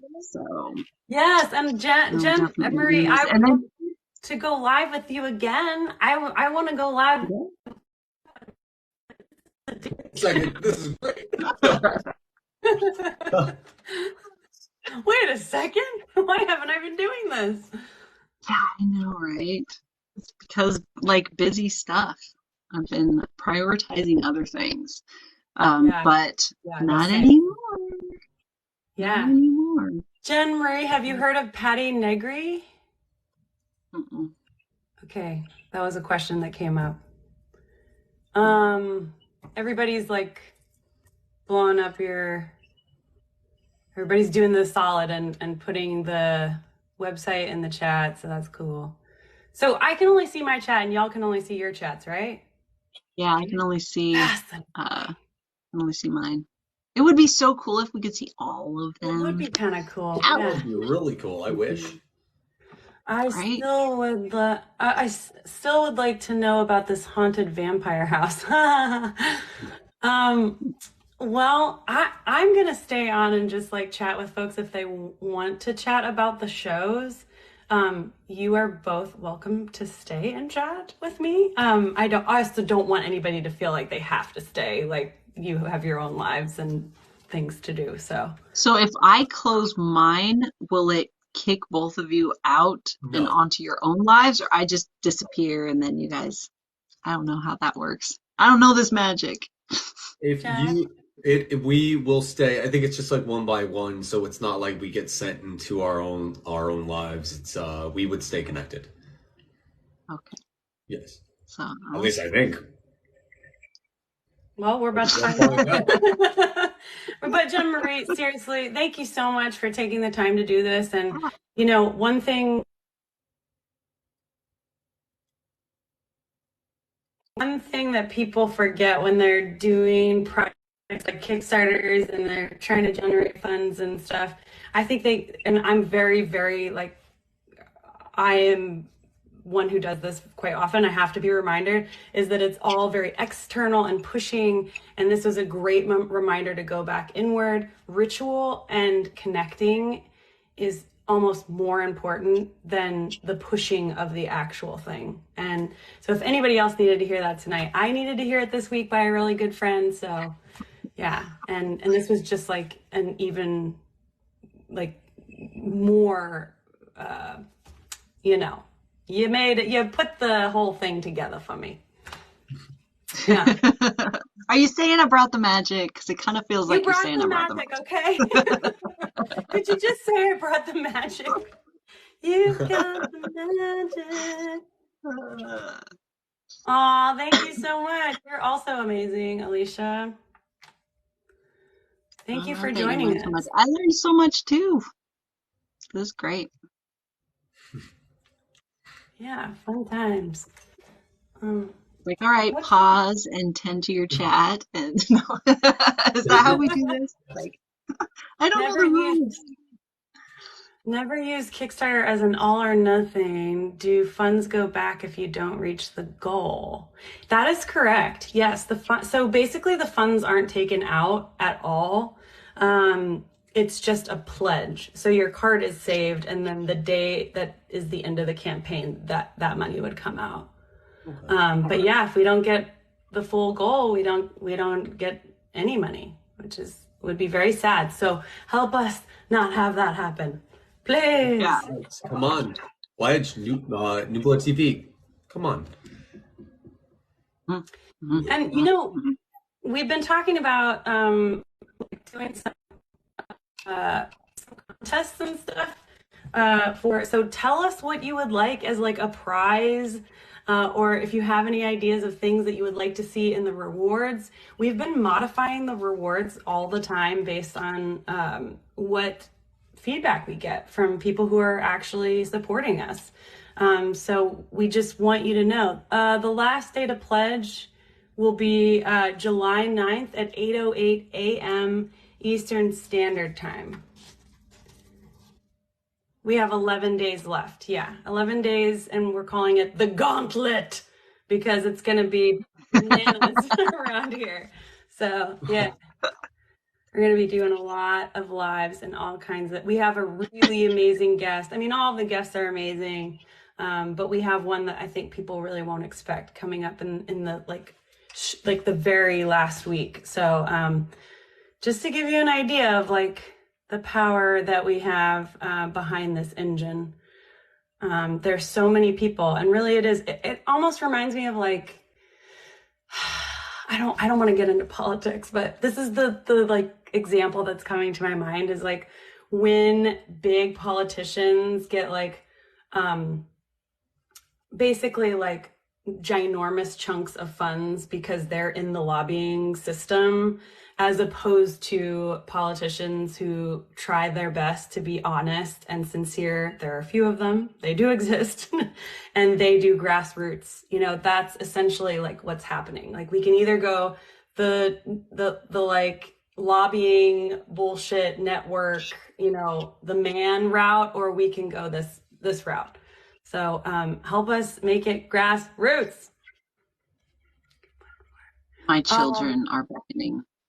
I have to let you go. All right. Yeah. Sorry, yeah. Bye, Jen Marie. Thank you so much. We'll do this more. This is so much fun. Bye. I'll email you tomorrow, Jen Marie. Bye. Have a lovely night. Yes. Bye. All right. See, I said it. I said everything would be all right. I said it would just stay. We're here. You did it. We did it. Josh, What did you think? Did you like it? Yeah, I loved it. Of course I did. Yes, absolutely. It was wonderful. Yeah, what did your, because since I can't see your chat, what is your chat saying over there? What I saw when you were saying, contests, what kind of contests and what kind of prizes do you want? I saw very clearly someone said, a phone call with Jack. Jack, can we make that happen? We could absolutely make that happen. If people would like that, if that's something you guys would like, hey, of course, please, by all means. Yeah, I mean, okay. So there's a way we can do this. It would be that if you want to be part of the contest, you would have to, like, what would be preferable? Like someone contact you in a DM or like email New Blood or? I know, I want the chats to merge. I would say email New Blood to set that up, I would say. Yeah, that's probably. I feel like that would be the best way to go. Because Okay. my stuff is flooded beyond flooded. I can't even imagine what's in there. Oh, it gets ridiculous. It gets out of control. But Yeah. I appreciate all the messages. I do. So, signed books from Jack, somebody said. So I think what we'll do, keep giving us ideas. We'll put them together and then we'll kind of come up with it. But in the meantime, if you want to be a part of the contest that is going to have, potentially signed books from Jack, potentially personal chat with Jack, then email us at newbloodtv@gmail.com. So newbloodtv@gmail.com, and just put your name in there. Probably you're going to want to put your, no, you can just put your name in there. Yeah, I don't think we have to do it on TikTok at that point. No. And we'll explain to you how the contest works and what you have to do, and then how you can win. And yeah, I feel like we could probably together come up with like, I don't know, at least 4 or 5 like contest perk things. Definitely. And the other thing everybody was saying was how much they enjoyed this. I'm okay. I think a chip. Yeah, chip got stuck. I think there's a chip in there. Oh no! There's a chip. It's a pissed off chip. Corn chip. It is mad. It is angry, and it is trying to take me out. But I'm alright. I'm okay, guys. They're so worried. They're so funny. They're like, oh my god, I'm okay.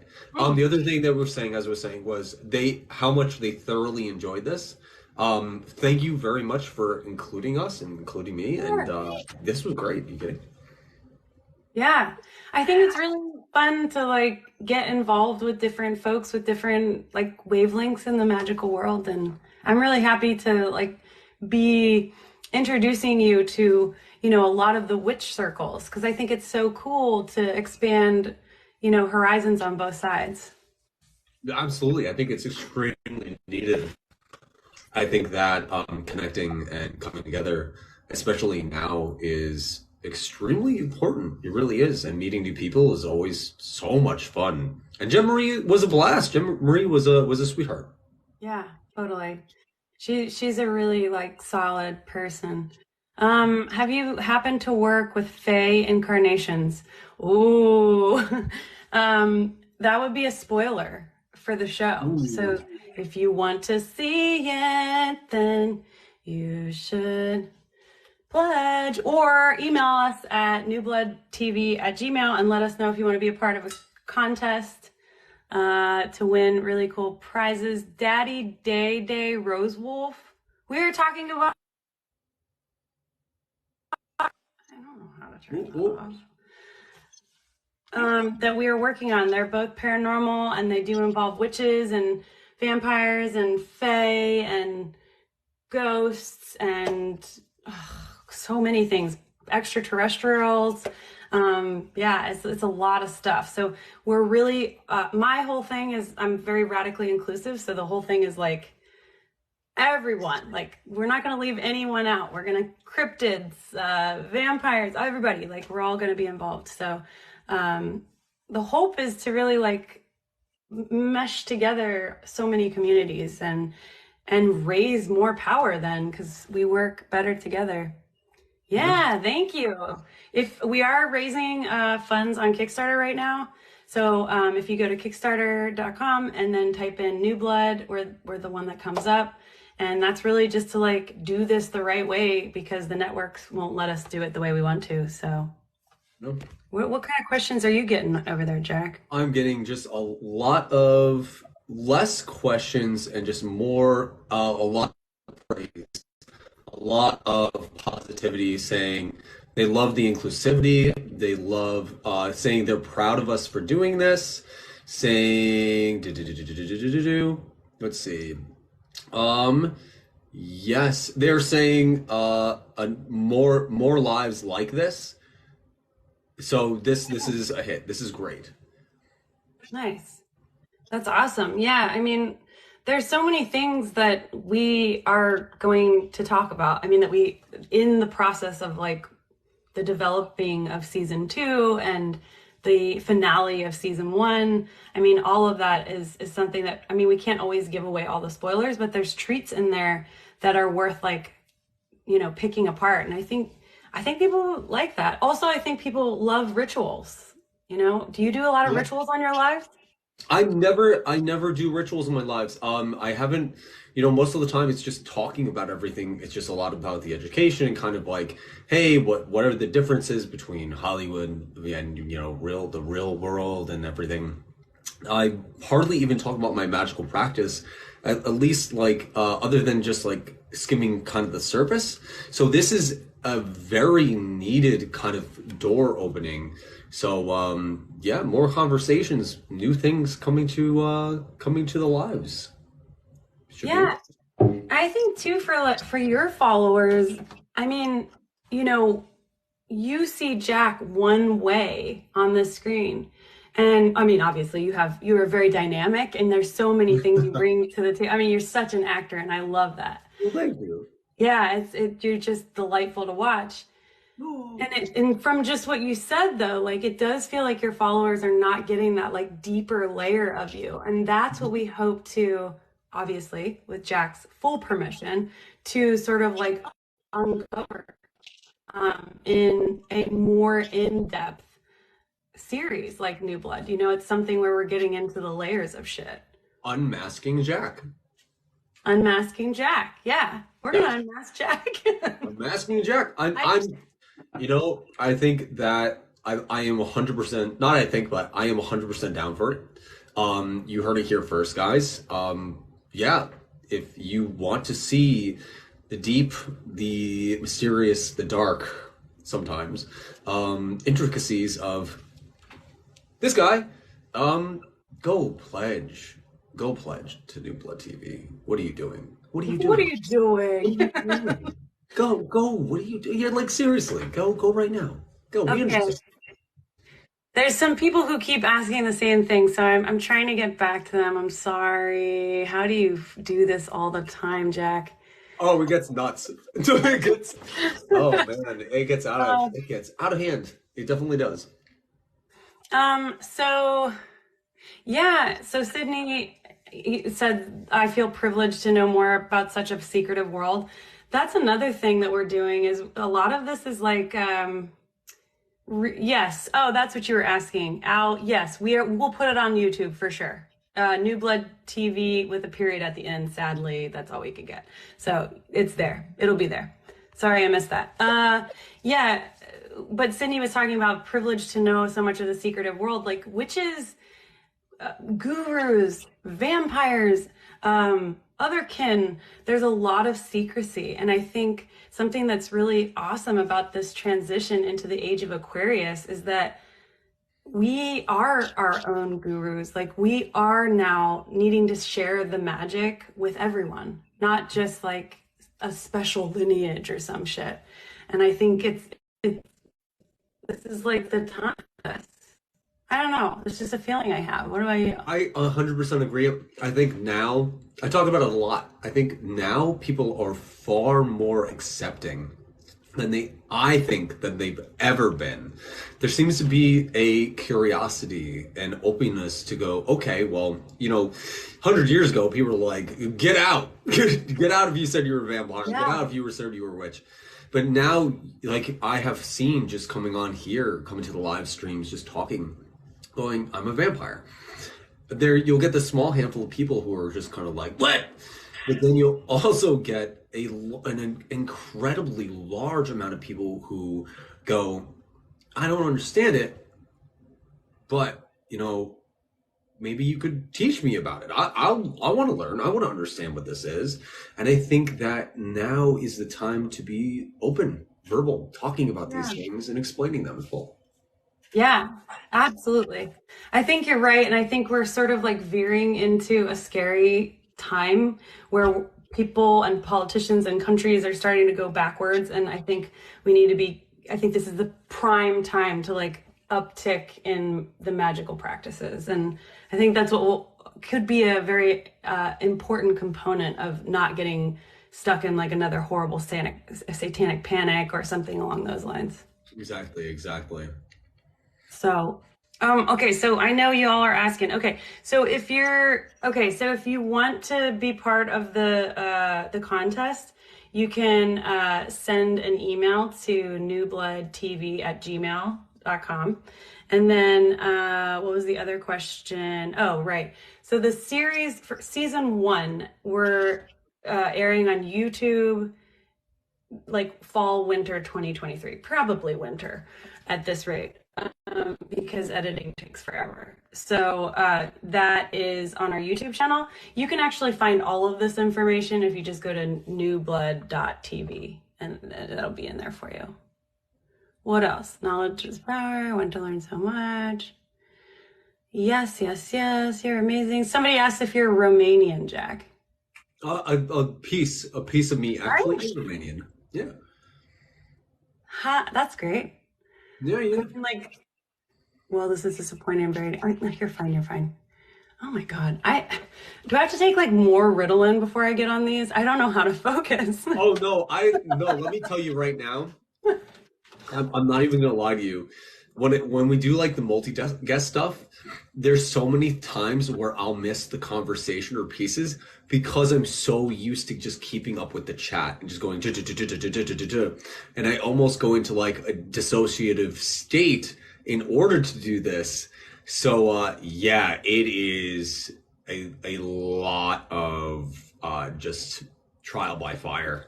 And then you get a lot of habits. A lot of them. It's like a trance almost, right? And you're like, okay, yeah, exactly. It's just a full-on trance. And it's just like, that's how I usually just grab every single question. I'm so used to it. Oh my God. You're really good at it. I've watched you do it. I'm like, dang, that's fast. Okay, someone asked, if we don't get to the Kickstarter goal, is there another way we'll be able to fund the show? So if we don't get to the Kickstarter goal, we can still make the show, but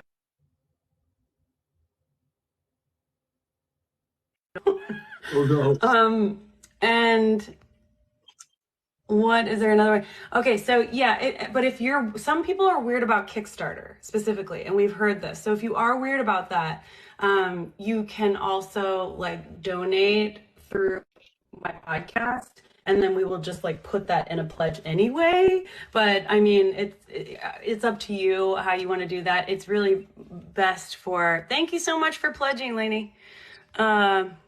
Do you both have moderators? They're great to spread the load of answer questions. So do you have a moderator right now? I think I have moderators or my mods. I think my mods are present. I believe so. Yeah. Do I have a moderator? I don't think I do. Moderators, be known. How do you get them to come? You just have to appoint your moderators. You need to go in I have to do it by hand, and you need to pick out who you trust to be the people to mute, ban, etc. I am very unique. where I tell my moderators not to ban every troll because I try to kind of like, you know, I like playing with them, and I also like trying to convert them from time to time. But it's definitely not something I recommend. It is it is an acquired taste. Mm-hmm. Yeah, we had a couple in the first one who were talking about Jesus and stuff and how we're all gonna die, but you know. Jesus! I told him Jesus was a witch, and he was like, "What? What? Don't you talk about my Jesus?" My Jesus. Jesus was a gay witch, probably. Most likely. Most likely. With traits of being a zombie as well, but we don't. Yeah, exactly. So I would love to be a mod. Thanks, Jasmine. So House Keperu, next time I'll make you a mod, but I got carried away and I didn't know what to do. But yeah, House Keperu, please be my mod. I love you people. You're doing so great. Hi, Frick. Hi, Frick.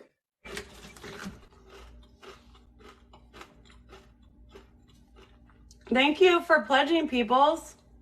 It was so nice. Thank you guys for the gifts. Thank you very much. But tonight I would ask that if you can, go and pledge. If you haven't already, save that and go and pledge New Blood TV because it needs to be done. And they deserve the backing. Come on. They really do. Thank you. Or we deserve it. I'm You deserve. That's right. We. I'm in season 2. We. That's right. Once you do this more often, you will get better at this. Thank you, Jasmine. Yeah, I do suck. It's okay.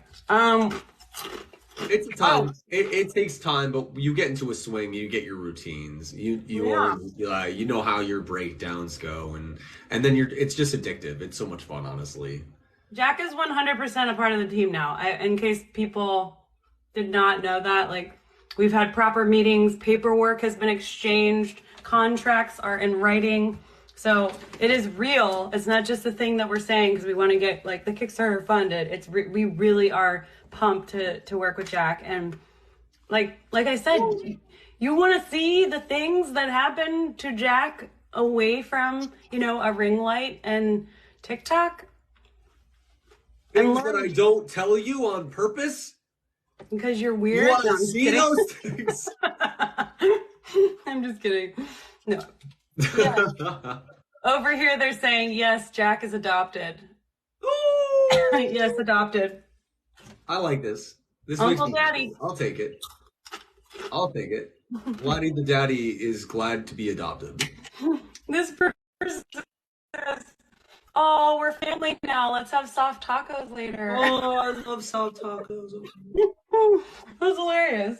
Yes, I do love soft tacos. That sounds like a great idea. I love it. Tacos are always wise. Tacos always. Tacos, pizza, and waffles. Yeah, those are my 3. Tacos, pizza, and waffles. Yeah, those are all really good. Yeah. I love sushi though. I have to throw sushi in there. Yeah, sushi is good. Sushi is good. It is very good. No, everybody's talking about tacos on my end. What's happening over there? Tacos and waffles and burritos. Okay, so does anybody on either side have questions about the shows? Like, what is actually going to happen in these shows? Because I know some people are like, oh, is it a spinoff of True Blood? No. Is it a documentary? I did love True Blood though, even though it's awful. It is a documentary.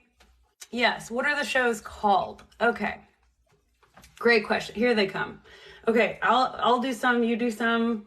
How long are the episodes? Okay, what are the shows called? The episodic show that's like a one-off where we go investigate a place and then, attempt to make contact. That's called Inhuman Beings because we don't just focus on ghosts. And then the other show is called New Blood. And that's the one that focuses on vampires and Jack and everything that we're going to do in like full-on initiation experience. The shows for, Oh, wow, pretty. How long are the episodes going to be? The episodes are going to be for Inhuman Beings. They're in the beginning. We're going to break up like a whole location into 3 20-minute episodes. The other show will probably be something more like 6 to 8 hour-ish long episodes. Can you give me a small refresh on what's going on? Yes, I can give a small refresh. Do you want to do some on your side, Jack, for a minute? There are not many questions being asked. The questions that are being asked are, somebody asks, is it a subscription or a one-time pledge? It is a one-time pledge. That is how Kickstarter works. No questions, just tacos. Oh yeah, my people are chaotic. Let's see. Jack, what do you eat? I eat whatever is delicious at the time in my brain. Tacos, pizza, and waffles. Waffles. It's true. And let's see. That's it. All right. And that is it. All right. So we have over here a small refresh on what's going on. Okay. So I feel like I've done this 4,000 times. I'm going to do it 4,000 more. So the New Blood is basically an umbrella term for 2 shows that I've been producing with a famous vampire, Michelle Belanger, for over a year. The one show is Inhuman Beings, which is the episodic, like, investigative show, and the other one is an awakening show where we go on like a deep dive together, and all kinds of weird shit happens. So it's kind of like what happens when a bunch of magical practitioners, vampires, witches, fae get together and follow synchronicities. So basically right now we're doing a Kickstarter for that, for the post-production of that. We're more than halfway there. If you can pledge, that would be amazing. You just go to kickstarter.com and type in New Blood and it'll pop right up. Our lowest tier is $3. So, I mean, you can, a teeny tiny tier, you can do a bigger tier if you want, but we have amazing perks in there, including like energy, subtle energy body readings. We have like sigil and magically boards, all kinds of shit in there. So like definitely check it out. And if you don't have any money, no worries, just share it with your friends if it feels like something you're into.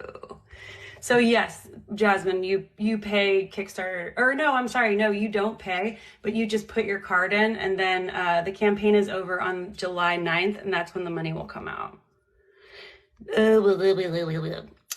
Shit. That's true. Where will these shows go theme-wise? So you kind of can't answer that because the synchronicities take us everywhere.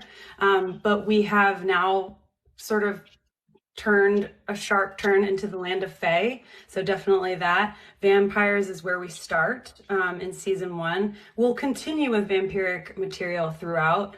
And the rituals and the connections and the awakenings will just get deeper and deeper. So yeah, you can follow along if you just go to newblood.tv. Is it filmed in Ohio? Some of it is filmed in Ohio. Michelle Belanger owns a haunted house in Ohio, Medina, Ohio, or Oberlin, Ohio. And you can check it out. It's called Inspiration House. You can also stay there too and get scared. Oh my god. Oh my god. I heard you got a little invite there. We did, and that is very exciting. Yeah, it's so much fun. Oh, hype. I'm beyond hype. I can't even express it. Yeah, and here's the thing too, whoever asked about the themes, we're gonna go ham when it comes to doing odd, energetic, psychical experiments. So, I mean, and one of the greatest things about Jack, and I've just met you, but there are many great things I already feel about you, is that you are so game for everything. Like, you just are one of those people who will dive right in. And that's really like what you want for this kind of adventure. You want someone who's going to lean into it. So Absolutely. You hit the nail on the head. Like, I'm ready. Let's go. Well, tomorrow? All right, I'm there. I'm on my way. Tonight? What are we doing? Who are we talking to? I am just so happy to be included, and I can't express the level of gratitude to be thought of and to be involved. That alone is the coolest freaking thing. I can't even. well, I mean, it's a mutual admiration club at this point, because like we love you. I mean, you're just you there's a thing. Oh, we can't say too much, but there's a thing that will also come up in the shows a lot, which is centered around past lives, and there's a lot of familiarity that's been coming up about you and even Shane. So yeah, that's something too, for those of you who are asking about themes that are coming up, a lot of past life regression themes and like hypnosis. It is an interesting time. It is definitely an interesting time. So it says, did you say there would be ghosts, like ghost hunting? Yes. So we will be investigating haunted homes, but hauntings of all types, not just ghosts. We'll also be investigating haunted woods and properties and shit like that, which we've already done. We've filmed most of season 1 for both shows. Did you guys go into it wanting to make both shows, or? Oh, that's a great question. We made the first show because of some synchronicities, and then it just felt like we also needed an episodic show because there's a huge void in episodic shows on TV right now. Because all they do is like yell at ghosts. They're just like, show yourself! Yeah. Stop running! Yeah, I'm here! So it's just dude growth central. I love the image. I wanted to say it earlier, but I always love the image of, a dude bro running, being like, where are you going? And there's just a ghost standing in the corner just watching like this, just like, I'm here. I'm right here. I'm literally what are you yelling at? I love that image. And I am here. I've been here, you douchebag. I can't make it any louder. You're yelling at nothing. Please, like, some direction. Like, can you play something? Oh, yeah. So we created the second show basically because there was a need. There were people who were just like, I can't stand watching these shows, and these are the ones that I have to choose from. Although there are a few gems in there, I will say. Personally, like, we all as House Caparoo, like all of us love Katrina Weidman. Portals to Hell is a better show in the realms of those shows, and there are better shows. I mean, there are, but there's like one or two to like, it feels like dozens of them. So. Yeah. The focus becomes, for so many of these shows, just kind of cheap. Can I just go off for a second? Yeah, do it.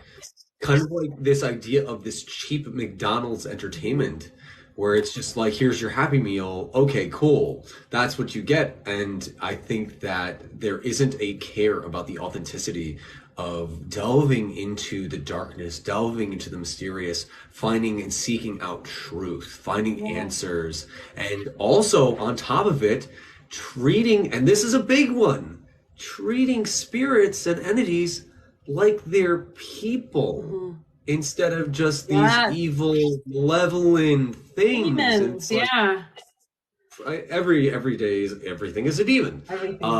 And I think that there is so much need for an authenticity. There is. Yeah. It's about time. Yeah, absolutely. And so that show itself was really like an answer to a call. Like, a bunch of people were just like, is there anything else? And we were like, no, I guess we have to make it. So here we are. But I got to catch up with you guys. Okay, I'm sorry. What equipment will we be using? So we'll use a ton of psychical equipment, but we've used on season 1 like the Ovulus, REM Pod, EMF, STs, Spirit Box, SLS. Did I say that? and we have access to a grid a couple of times. So that's like the tech components. But then we also have, you know, and this is a big difference about our show, like we have the psychical tools too. So we're using like, you know, like Ouija boards and tarot and ritual and witchcraft and different kinds of divination, chanting, which got like really crazy. We did a lot of seances. So yeah, it's kind of a bunch of shit. Oh my God.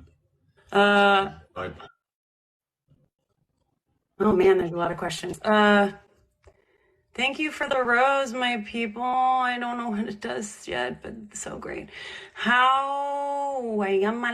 Ding dong. Somebody said something about sanguinarians. Oh, now I'm back in soft tacos. Fuck.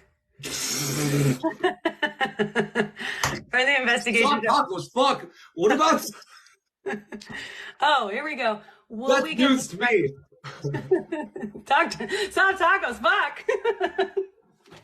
Wait a second. Hold on a second. Will we get perspectives from Sangs and Psy vampires and the hybrids? Yes, yes, yes. You will get all of them. We really do. Oh, I can't tell you, but there's some really exciting deep dives we want to do on sanguinarians in season 2. So pledge if you have a pledge. That sounds interesting. Yeah, it's going to be interesting for sure. You have to put in a payment if you need a new pledge. You only pay. That's correct. Thank you, Jamie, for clearing that up for her. So my question is this basically a live action version of World of Darkness by White Wolf. Are you familiar with that? I'm not. Oh, World of Darkness! No. This is not a live-action version of World of Darkness, or Vampire the Masquerade, or White Wolf, or Paradox Interactive. I think they are. These are real vampires. Yes, I know. You're probably sitting there going, "Wait, what? He said real vampires?" But there are. They are.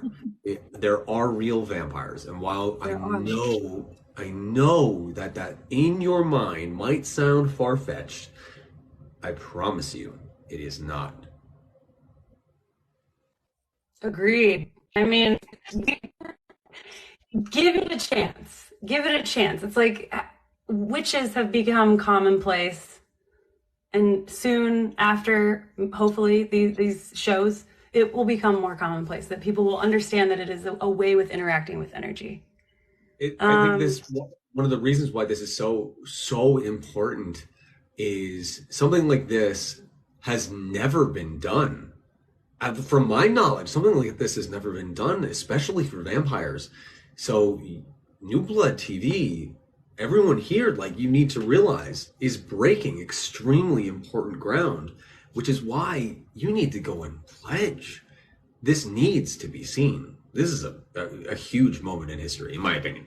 I'm just saying. Well, no, and like, here's the thing. You have all these incredible followers, and you have an amazing vibe on TikTok, and they just all, this community. And I think if that community really wants to support what it means to be an actual vampire and what that lived experience is like, then, you know, instead of giving the little heart that I still don't understand, you know, pledge $3 to the Kickstarter campaign, you know? I know it sounds like we're on like a never-ending telethon, and believe us, we hate it. Like, we really do. But this is the way that you make art that you want to be seen made. It really is. The way that I said it, I was going to say it earlier when Jen was here, but the way that I see it is very simple. If, like, for me, being an author, right? When I have my novel coming out very soon, or pretty damn soon, I've made the choice to do self-publishing. Now, there is a very specific reason, because I have very dark people that are very sensitive, taboo out the wazoo. So if you want, you know, risque shit, that's going to be my book. However, I knew that if I went to a publisher, that they were going to be like, well, this might be too much, that this might be a little too much, but the things that are in the book are so important to the story and to the character. It is the same idea. You guys go to a big network, and then the next thing you know, they're like, well, we don't call them vampires. Don't just, and maybe focus on just like ghosts. You don't want that. Yeah. The best thing to do is to be going on and doing this on your own, going through something like Kickstarter. Plenty of people use Kickstarter. A shit ton of people use Kickstarter. It is not out of the ordinary whatsoever. And if you want the most authentic, most complete experience, especially when it comes to being a real life living vampire, this is the way you're going to see it. I mean, yeah, couldn't have said it better myself. I mean, truly though, that was really well said. Okay, I'm getting backed up here again. Do you practice witchcraft? I do. I'm a practicing witch. I have been in a few different covens. I am mostly an eclectic witch at this point, meaning I just pull from a lot of different traditions because I don't like to be boxed in with a lot of rules. So a lot of chaos magic as well. Do you practice witchcraft? I do. a little bit. I don't talk about it too much, but I dabble. I dabble. I dabble. We will one day. We'll talk. I dabble. I want to. Oh, we're gonna talk about a lot. Oh yeah, I am sure. It's gonna be weird. Will there be werewolves? Ooh. So that's a great question. There have not been werewolves, to my knowledge, in season 1. I don't know. I have heard in the otherkin community that werewolves is an identity that people have. Jack, do you know more about this?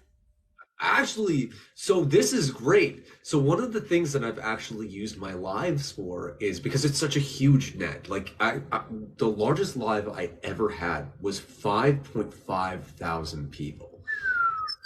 Ridiculous. So I use that to kind of throw out a big net, and I go, okay, hey, if somebody talks about being an empath, somebody talks about being a werewolf or feeling like they're fae or otherwise, I go, okay, hey, I don't know about that. However, I do have DMs. I want to learn. Send me something. Send me anything I can kind of chew on. I want to understand. I want to learn. I think that TikTok is so amazing for that. To kind of like learn about those kinds of things, because before that I did not know if werewolves were a thing, and I actually had, I think it was upwards, I think at this point it's 10 to 15 people that came forward and actually were trying to talk to me about it and educate me. Wow. It's fascinating shit. It really is. So that's amazing, and I definitely agree. TikTok University is where like my wife and I learn everything. It's wild. So it's wild, and there's so much information and knowledge on this app. It's incredible. But I would say thank you for that question, putting a pin in it for season 2 or season 3, because why the fuck not? That sounds incredible. Do you practice any list of possible guests? I don't want to give any of them away, but you definitely know who some of them are if you watch paranormal TV. I love this idea. It's just like, it's time. I just want to rant. I'm in rant mode. It's just time. It's so time, feeling like this for so many of us and being unable to have it explored or even at times talked about. This is so important. It's time. Yeah, it is. And I think that it's hard to be a blaze the trail. But it's necessary because we just watch the same shit and we become the same people, and that's just really boring. So exactly. Yeah. Yes, definitely go visit Inspiration House. It is absolutely haunted, very much so. I just want to see vampire versus werewolves. Will that be a thing? I mean, I don't know if we're big into like versus, but maybe in a like fun way. That'd be really funny to just like, you asked for it, vampires versus werewolves, and then it ends up being just like kickball. Yeah. or something like That would be really amazing. mundane. I'd be like, "What? You asked for it. It's here. We did it. It happened. We did the thing. You're welcome." You have like cute uniforms on. Yeah. Oh man, that's so good. It's about time. Do. Thank you, Snow White, for helping with New Blood. I appreciate it so much. We appreciate it so much. Solid impressions.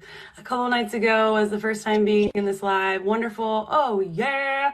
Will you be going to Franklin Castle? I live so close to it. Honestly, I don't know, but I'm writing it down right now. No joke. So thank you so much for that. And, you know, tune in to find out if we go. Franklin Castle. Doesn't even know what to tell yet. Will there be any cryptology, mythical creatures, and what have you? Yes, definitely. So there will be non-mythical. Well, I don't know. I think a lot of them are not mythical. So there will be ones that are like, I don't know. We'll see. But yes, definitely. We do. I guess I can say a little bit that we do investigate Frogman a bit, and Mothman comes in human beings a little bit. So yeah. Well, that is so cool. You make me okay. I'm on your bridge, Goatman. Yeah, Goatman's Bridge. There are so many Goatman's bridges. Yeah, have you been to a Goatman Bridge, Jack? I've never been. No, I've never been, but I will go now. I'll go tomorrow. Let's go. It's like, okay, see you guys later. We're up. There's so many, and so we have an amazing paranormal researcher on our team who goes in and like finds all these things. And so there are multiple Goatman's Bridges. So maybe one day we'll go to like all of them in one day for a filming. I don't know. How did you dive into your past lives? Like, what was the process? Oof, that is a big one. The quickest answer, without giving anything away, is that like it's combo of like past life regression by a hypnotist or a regressionist, plus then what happens when certain vampires come together and meet it, or people get fed on by vampires. All of those things can cause past life memories to come to the surface. I will be right back. I'll be right back. Okay. What do you think about Sam and Colby or I haven't gotten super into it. I know that some of the people on the crew like that show, and so I imagine that they've got some good shit on there. We're not trying to like tell everybody that they're, everybody but us are douchebags. Like it really is just that the general people are in this world. Oh my gosh. Wow, I got really far behind. Cultural creature stories. Alicia, I'm not sure. Let me know what you mean by that exactly. This sounds freaking cool. Thank you, Carly. We have a Kickstarter if you want to fund us or help fund us. That would be great. Have you ever done the Estes method? Yes, Vivi. We do it all the time. It's it's like a wonderful method. It's one of our favorite methods. One of the things that we do a lot with the Estes is we have multiple people go under, and that's just bananas, especially when multiple people under begin speaking to each other. It's like you're looking at it, you're watching it, but you still can't believe it. Your mind is blown. We're 102 away from 36K. It would be awesome if we could get up to 36K tonight. So $102, if everybody chips in, $2 or $3. Sangs and soft tacos sound like a good Tuesday. Yeah. Guess it depends on the Sangs though. I've heard some things about the sanguinarians in certain communities. So we're going to go down all the rabbit holes with them though. Safely. We make sure our cast and crew are always safe. A few nights ago was the first time. Oh, that's nice.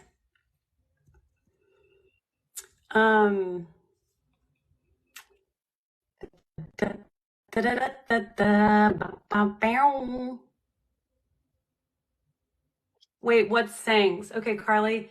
So sanguinarians are sanguines is another way to say it, or sangs.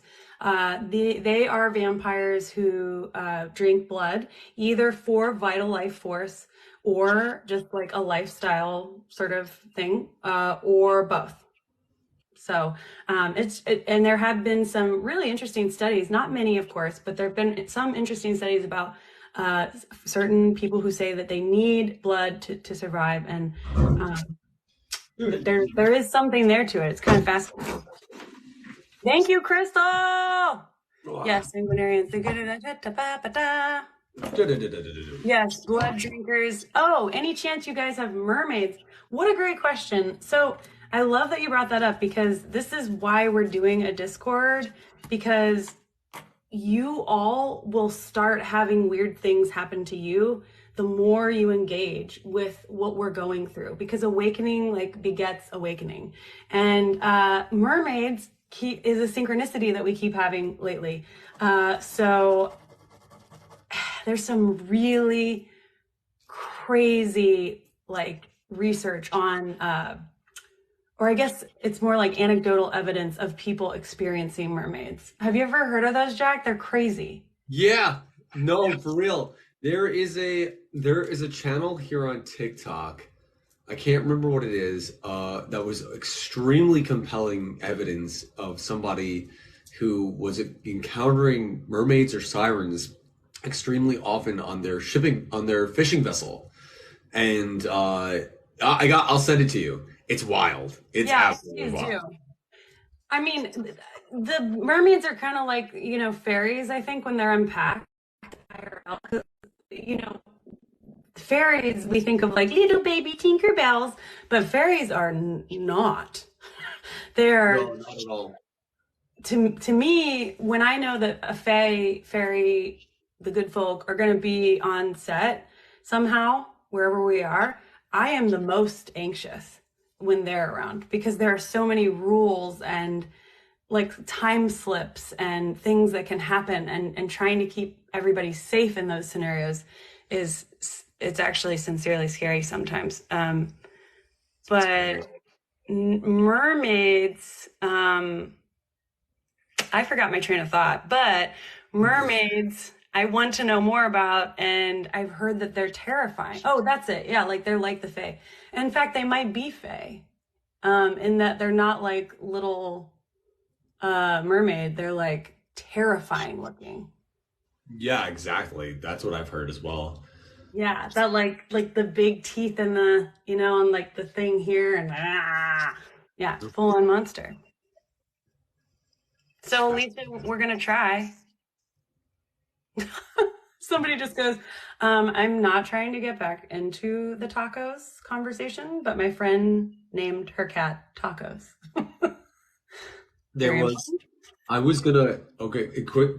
Quickest story in the world. I was considering adopting a dog a little while ago, like I'd say last month, and Shane and I we showed up to a shelter to kind of just look, right? And as we're getting out of the car, walking to the door, a family walks out with the cutest dog I have ever seen in my entire life. And they're like, "Oh, quesadilla, we're taking you home." And I look at Shane with the most angry face. I'm like, that could have been our dog. Quesadilla dog, come on. So cute. So much fun, yeah, dogs are a lot of work. Yeah, they are. So, my last question is, are you guys going to talk about the different realms of creatures? Yes, we will. We're going to talk, yes, in depth. Might not come into season 2 as much, because you never know how the narrative of the story goes until you get into the editing room. Yeah. Give up a week of Starbucks and pledge it to New Blood. Yes, Vanessa, yes. Thank you. I really appreciate that. Any other questions? Yes, thank you, Carly. Thank you, pledging persons. It's like the don't say gay bill. Yeah, say gay. Say gay! Say gay! Scream it! I feel like Selling point. Witchcraft talk? Oh, selling point for season 2, witchcraft talk. Okay, yeah. Oh, it's because they want to hear about your Oh, wait, what was that? witchcraft. Oh, because they want to hear about my witchcraft. You know, they want to know your secrets, Jack. No, you want to.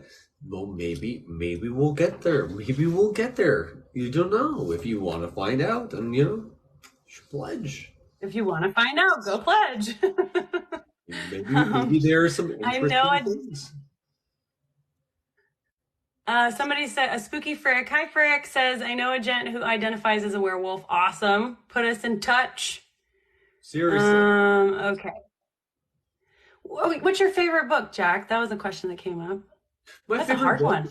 I'm biased. My favorite book is Of Light and Dark by the incredible author Shane Layton Townson. It's an incredible whimsical dark fantasy story about a vampire and his adopted daughter / ward. And it is a very, very beautiful, intriguing, mysterious story. Yeah. Where can we buy it? You can get it on, I believe, anywhere books are sold. Definitely Amazon. Okay. So buy that book. I heard the best thing the other day for queer vampires. I mean, Jack, I have to ask, like, I have yet to find a vampire who is not queer. What is your, like, Pan.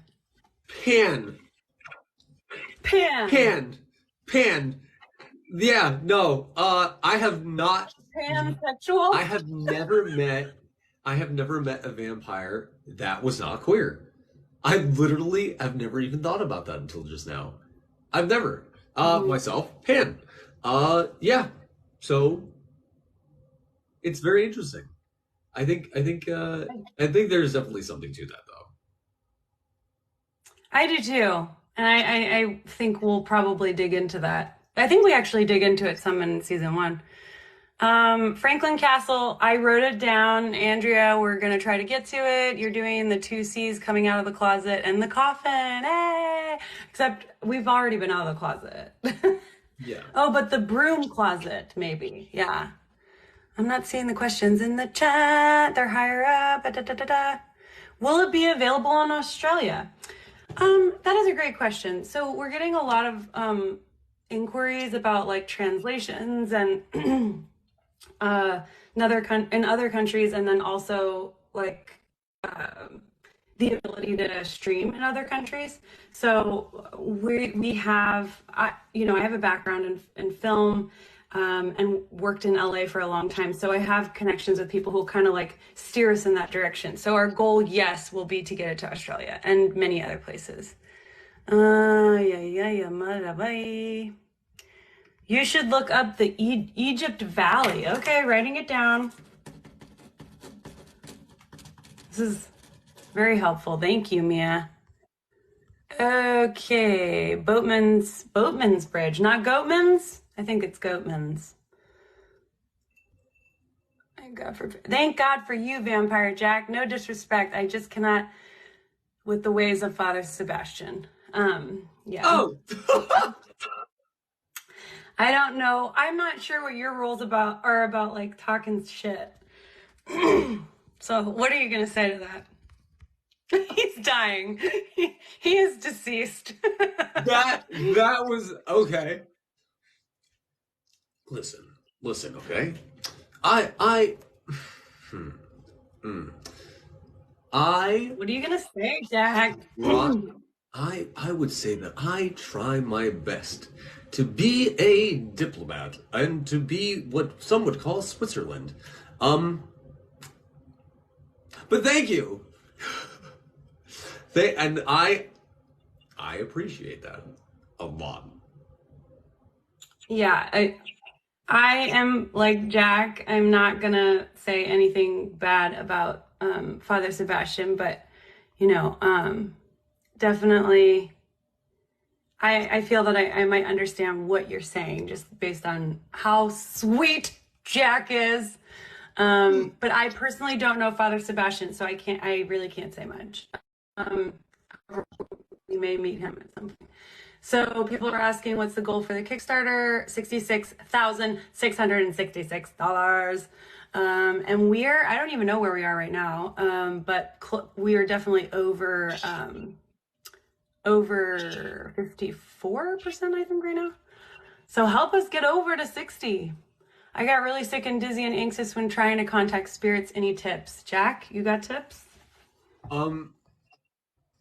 I mean, my opinion is obviously make sure you're shielding. It's extremely important. You don't want to let anything too close energetically that you don't want too close energetically. Also, on top of that, if you feel dizzy, anxious, nauseous, anything like that, I would say if you are taking on any additional energies for whatever reason, make sure you are grounding. Make sure you are, I think that's extremely important. It really is. Other than that, yeah, that's all I got personally.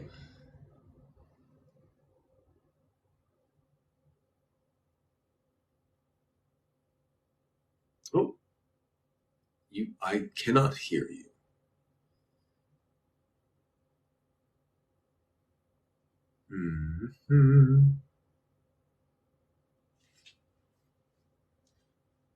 I can't hear you.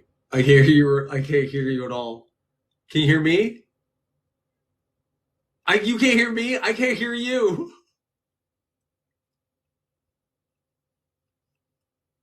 What happened? We're getting there. We're figuring this out. Oh no.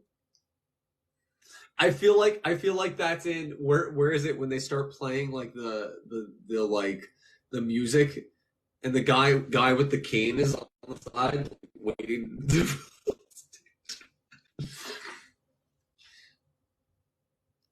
Funerals? I don't think that's funerals. I don't think that happens at funerals. What kind of funerals are you going to? Oh my goodness. The energy is definitely messing with the tech. That is a very common occurrence. Can't hear anything. Jack, can you do another live feeding again?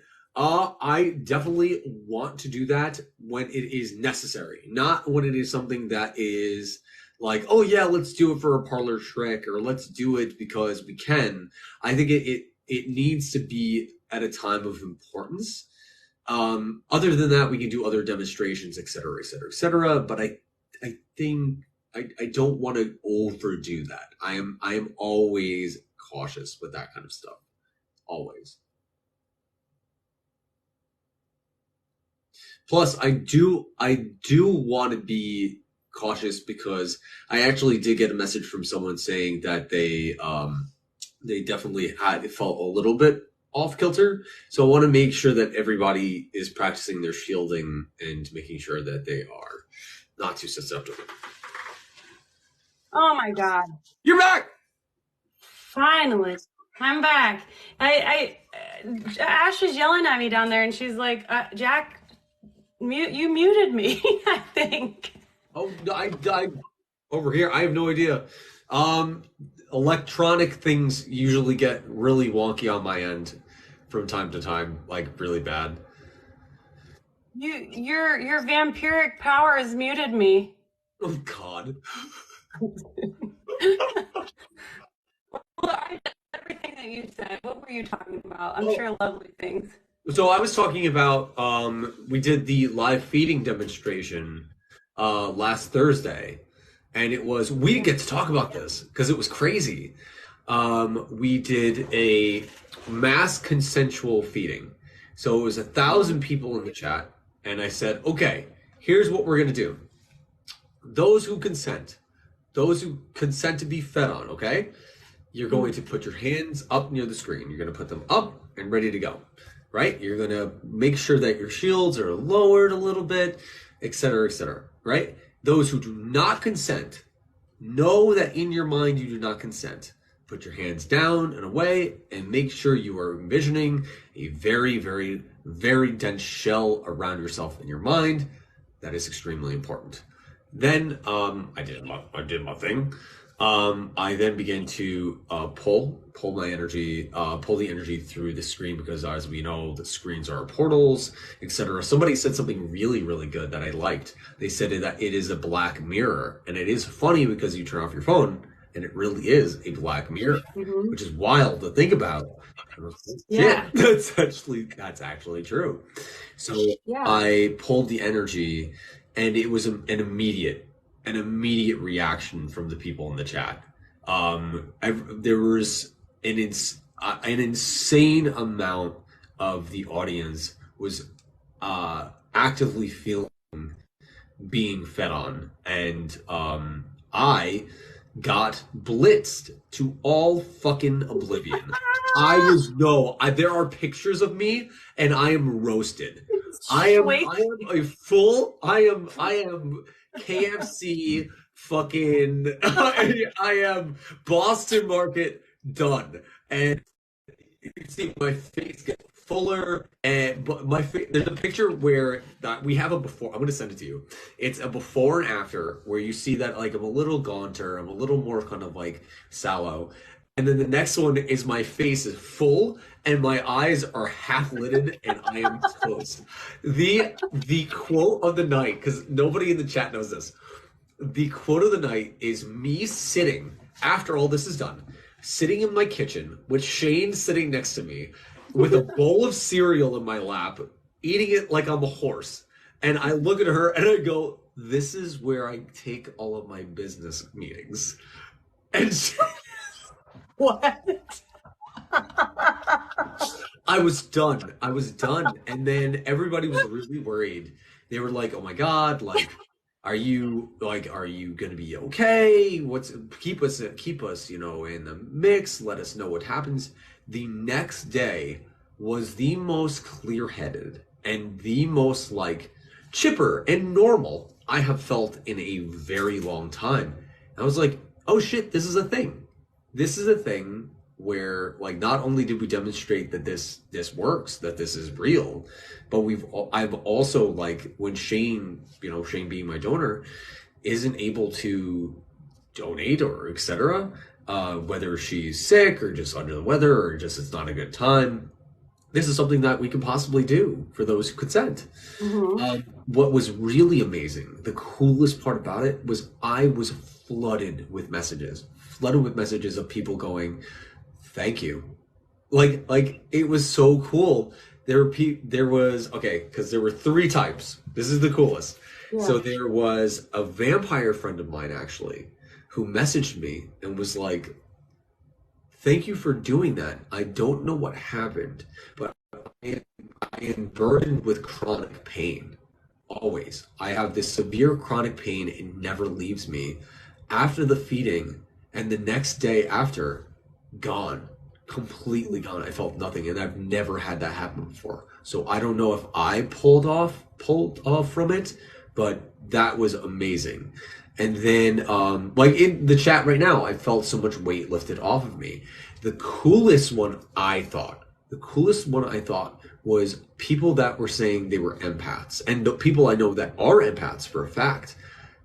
In the chat, actively, people screaming, "Thank you, thank you." I feel like this weight, this burden is lifted off of me. I feel very like light and not like overstimulated, and it really showed the benefit of vampirism for empaths, how much that they can benefit from it, and those others who were not more like magically inclined, or you know what I mean.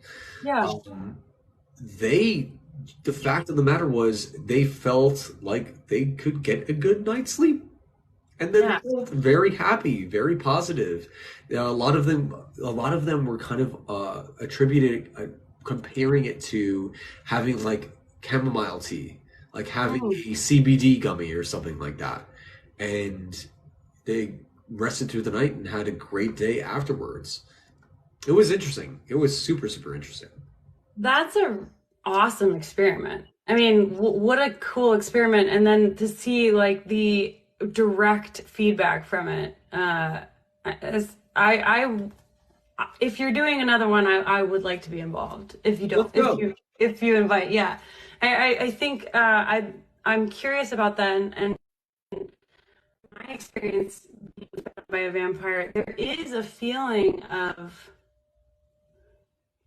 this is gonna sound weird, but it's kind of like the first pass feeling that I got, which was that I was simultaneously like jazzed, and then also felt almost like somebody had given me like an IV of like sedating drugs at the same time.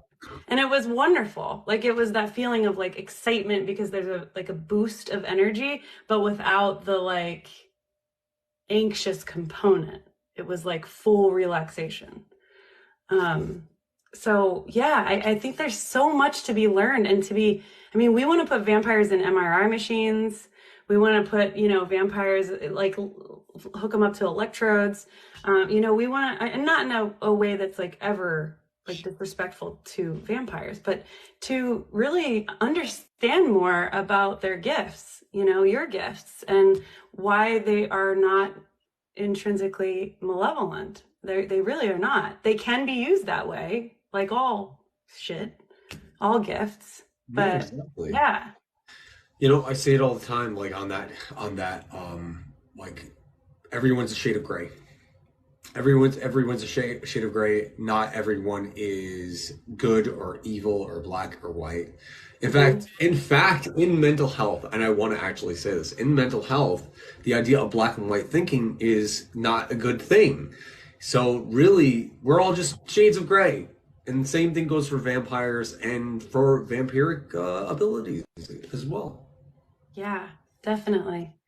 Shapeshifters, yes, Alcatraz, that's a funny name. I wrote that down. Okay, it's Jay. I'm in St. Augustine. Awesome, yeah. Tell them what's up. Spread the word if you feel moved to. Oh, awesome, Night Falls. Yeah. Paranormal investigators and witches. Thank you so much for supporting us, and definitely join the Discord because we'd love to talk with you and pick your brain about investigations. Would you ever join Jack's live feeding energy? Yes, absolutely, 100%. Let's go. Yeah, like I am a lot like Jack in that I love to just dive into everything for better or worse. So, yay, we got 50,000 likes on this. Any native or other culture mythical creatures that are possibly true living here? I'm not sure I understand the question, Alicia. Sorry about that. My brain is mush. I got super sick and lightheaded and anxious. Right. So I'm also super empathic. Jack gave, for some reason, Jack gave a bunch of information about like empaths and how to shield and everything. I imagine because that's what you were starting with. But as somebody who's super empathic myself, and I feel like you are too. I'm like the reason that I did so many drugs and drank so much alcohol as a young person was because I could not handle all of the emotions of other people. So what I would say is like, we could talk about that forever, Effie. But what I'll say is hop into the Discord when we make it. Just like keep a lookout for it on New Blood TV, and ask those kinds of questions so we can like be more verbose in our answers. Boopa doopa doopa. You got anything going over there, Jack? Let's see. Good night, Sparklin. Get some rest. Let's see. Good night, Sparklin. 100K. For a fit check. Yeah, I could give you a fit check if you really want me to. Why not? That's what we usually do. 100,000 likes. 100,000 likes means, on my side, it usually means that I'll do a fit check. So what a fit check is, I'll do. We'll do a fit check. Let's do a fit check. Why not? Let's do it. Let's go. So it's just like an outfit. Like, I always take this opportunity to kind of show off some of the outfits that I have and that I like to wear. And this is actually what I've never shown on live. This vest is nuts, man. It's out of control. I'm gonna close it. I love it. Can you do a spin? Oh yeah. Here. Oh yeah. Cute. I had to dress nice for this. I wanted to. I was like, you know what? I had an ascot on earlier, and then I ended up actually taking it off because I did one of Shane's videos that I did with her. I was like taking it off because they're Shreps, and you got it. I was like, you know what? I gotta rock a tie. I gotta rock a tie for this. You look good in a tie. Do it up. Thank you. Thank you. A Love male it. corset. I wear corsets all the time. Corsets are my favorite, actually. You do wear a lot of corsets. Go ahead on the reclaiming. Obsessed with corsets. Somebody says, is your Discord open already? Mermaid 14. It is not. Jack, Shane, myself, and Kat from House Keperu literally created this beast last night. So it'll be by the end of the week. So just keep checking in on New Blood TV. You can also check in on the Kickstarter because that's where all of our everything there. I don't know what you're asking, Carly. I don't know. No, New Blood, yes, everybody. His account keeps shutting down. I don't know what we're talking about. Connor, of course trans people are welcome. Of course trans people are welcome. I don't blame you for asking that question. But also, of course. No brainer. Of course. Yeah. I mean, are they asking for the shows or just on your live or? I'm not. They didn't exactly say, but I'm gonna guess. I'm gonna take a wild guess and say just in any of the communities and any of the Discord stuff. So that's my guess, and I would say, yeah, of course, no brainer, absolutely. But I don't blame you for asking. Yeah, I mean, one thing that we're really proud of for the show is that the entire cast and crew, excluding auxiliary players, is queer. Down to the editor and the literally everyone. So we tried really hard to make sure it was a rainbow crew and cast. And so there are trans people on set, and there are just everybody is pan or some version of that. So we're hoping that also is kind of a new safe space for people to investigate the paranormal.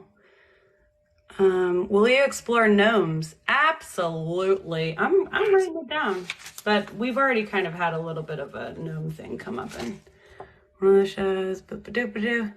Oh my gosh, so many things. And I don't even have close to what you have over there. And how do you do it? It's just I've become accustomed to it. Just very, very quick at picking up.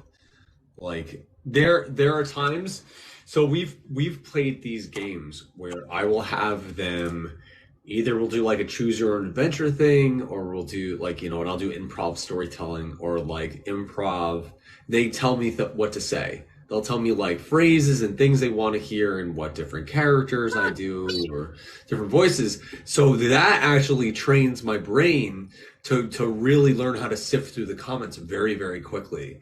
It's a fun exercise. Yeah, I might try that. Actually, I started in acting and improv. That's my OG background is improv. I love improv. Hell yes. Yeah. Improv live one day.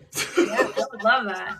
Oh yeah? No, okay, maybe we do that. That's what we do that. We do. Can you ask Jack which book of his we should buy if we wanted? Oh. Both of them. Oh no. All of us. I would say honestly, the best one to start with is Blood and Roses. Hands down, the best one to start with is Blood and Roses. I think this is the one where Death and Lilies is great. I love Death and Lilies. But Death and Lilies was more like a labor of love and a love note to the community This one is where I dumped all my trauma. This one is where the energy of all of my emotion and all of my most like really hard times over the last years, this is the one. So if you want to have that connection, this is the book to get, because it's a ride. Some of these are a ride. I want that. Allison Drago says, say hi to her, Vampire Jack. Hi. Yeah. Hi. Hello. Hello. Oh, can you say hi, Allison? Oh, okay. Hi, Allison. Hi there. Ooh, Denise, living vampire and witch here. Denise, definitely get up into that Discord, because like you never know if you're gonna get sucked in to be part of like the direct adventure on screen. Oh boy. This isn't his live. He won't be able to see that. It is his live and my live together.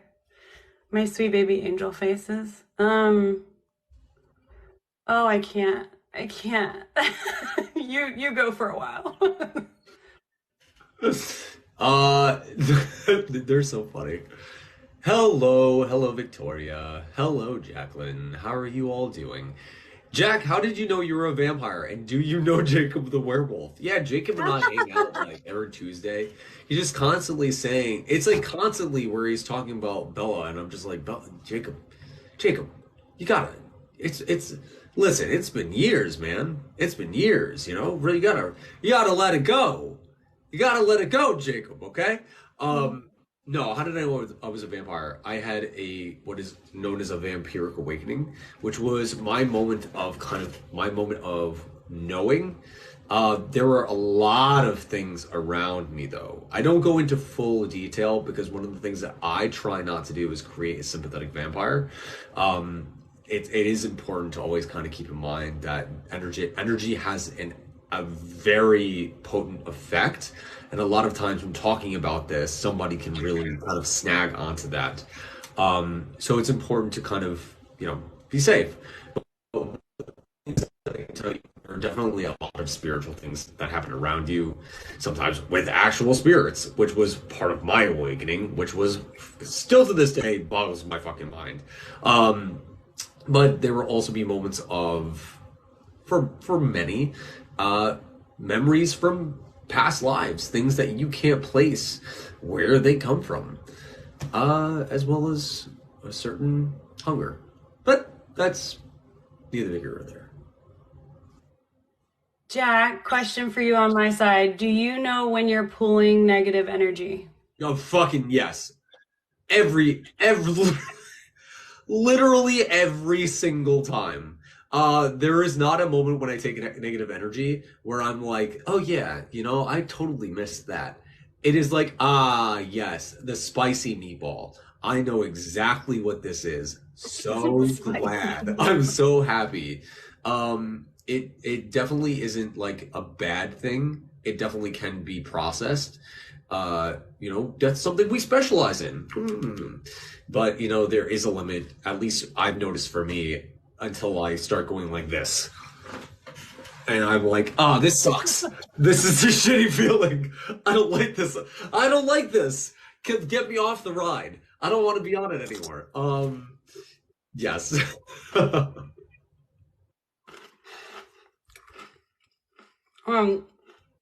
People are asking questions.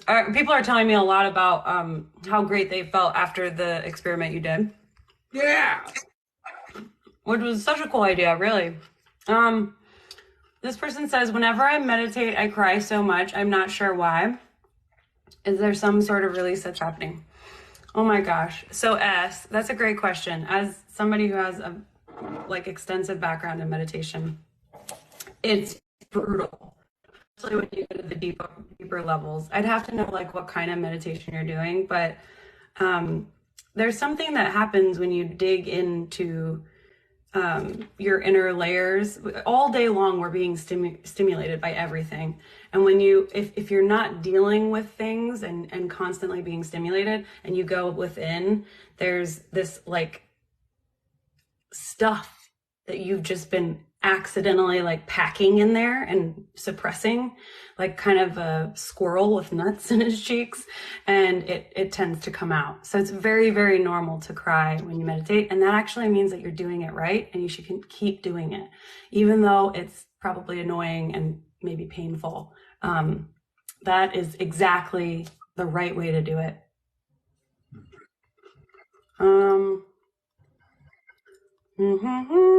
Thank you so much. Jack and Carson. Hello, Jack and Carson.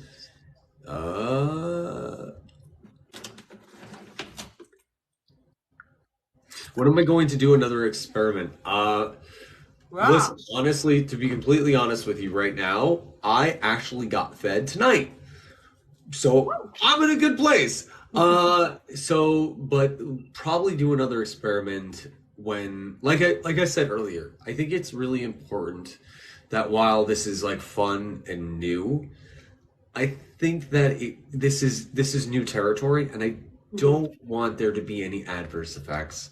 I really don't, and I think that we should take this piece by piece, little by little, and when it is necessary, when it is a moment where it's like, you know what, this is when it would be beneficial, because I would never want it to be like a parlor trick or something like that. Yeah. So when it's needed. Wise to do it that way. I mean, you never know. This is a portal. It's magical. It's energy. What could go wrong? Definitely take it slow. It's really interesting. Some of the messages that I got, like on like the other end, like, so I keep that kind of stuff in mind, and it's like, there was one person, because I am transparent. I'm absolutely transparent. There was one person that messaged me that I know very well, and they're a part of the community. I'm not going to say their name. They said that they actually had their shield up, and that they actually were like not wanting to like take part, and they actually ended up taking part. So yeah, exactly. No. So I'm trying to kind of think about, like, I think I'm going to start adding to the lives. We used to do a meditation night where I would lead a meditation for like an hour or so, and I would teach them how to find their energy, teach them how to do like chi ball and things like that. Yeah. Which is like, it's great, it's good basic beginning to energy work. And I think I want to bring that back and start doing like things like shielding if we're going to do stuff like that. So people can, yeah, that's great. I want to come to that one. Let's go. You guys are always welcome. Thank you. Yeah, man, that's what we're all about. Yeah, I mean, so fun to meditate with groups of people, and there's a lot of like meditation experiments you could do too, especially with a crowd like Jen Marie's or yours. My brain is already like, let's go. Yeah, like you could do so many cool things, like, and actually have like quantifiable results. That's the amazing thing about meditation. Okay. One of the things I just want to say is, one of the things that's so important, even with just meditation, one of the things I noticed was there were people that didn't believe in meditation, and that like when I taught people how to feel their energy, how to actually feel themselves, there were people in the chat panicking, being like, why do my hands buzz? Why does it feel like this? Am I going to be okay? And I was like, shit, man, like, this is why this is so important, because there's so many people that don't know that this stuff is possible, and that they haven't tried yet because no one has shown them. And it's like, that's why this stuff needs to be put out there so much, It really does. We're in the age of information. There's so much fucking information that you can't keep track of things. But like the truth is that peer-reviewed scientific journals, not just like 10, not just like hundreds, it's like tens of thousands at this point in 2023 have proven multiple times, multiple kinds of meditation is real and is exceptionally beneficial in like multiple ways. And every magical practitioner I've ever worked with uses meditation as their core, no matter what, like some kind of stillness exercise, like because it's that like that stillness that gives you the power to then do whatever working you're doing. It brings you to that, what is it? It's the alpha? It's the alpha waves, right? I get them mixed up. Theta, alpha, beta? Beta? Is it omega? Kappa? Is it omega 3s? What is it? It brings you to that place that's like perfect for I forget what is it called? I can't remember off the top of my head. I'll look it. I was trying to research it the other day. Actually, Shane and I were looking into it. So, but meditation is super fucking important. Meditation is extremely important, man. Yes. All right. I promise I'll answer your questions. What's the Discord? The Discord is it's like a server where everybody can come and talk to each other. It's almost like Slack if you're familiar with that, but it's a little bit more community based, and there will be a New Blood one for everybody to talk about their shit. I have a question for Jack. What does it mean if I feel strange and out of place after coming out as a vampire? Or just in general. As a vampire. As a vampire. Okay. What does it mean if you feel strange and out of place when coming out or awakening? I'm guessing awakening. Do you mean awakening or do you mean like coming out talking about it? Because I want to give you the right advice. Because I don't want to like. That's a good. Yeah. So let me catch up. There's another question what are your thoughts about people on ghost shows are faking every episode? My thoughts are that it sucks. And we know for a fact that they are because we've worked with people who have been on those shows and they have told us that that is what's happening with production and it's awful. And we are so anti-faking anything. Rainbow Paranormal makes me happy. Da da da da da da da. Boop boop a doop. Yeah. Casadaga Spiritualist Camp. All right, we'll look it up. I'll send it to the paranormal researcher. Spiritualist Camp. I think we were actually invited to that camp. Oh, really? Yeah, I think we actually were. If I remember. I might be wrong. I gotta ask Shane. Blood and Roses audible version, yes, because Jack narrates it, I hear. Great. Amazing. It says yes, we were. We weren't. That was the one we were invited to. Yes, we were invited to that one actually. Ooh, that's a good sign. Maybe we need to go there. We should go. That's a coincidence. Everybody's talking about you. Ding, ding, ding. Does a vampire have to be invited in? You know what? It's just manners. It's just manners, because we don't want to barge into anyone's house. That doesn't make any sense. Come on. So this person says, can you let Jack know that I sent him a message on Instagram too? I am also.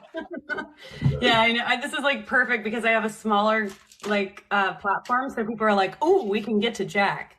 He says he's a vamp too. He wants to collab with you. So all right. I told Send me a message. Shed and I. Yeah, send him another one. I've been dealing with. Oh, I'm so sorry. Oh, good. I'm glad you're feeling better after this. I'm feeling. When Jack says he got fed, when Jack says he got fed, how many milligrams does he mean? What? Gallons? No. What? No. Gallons? Is that what you said?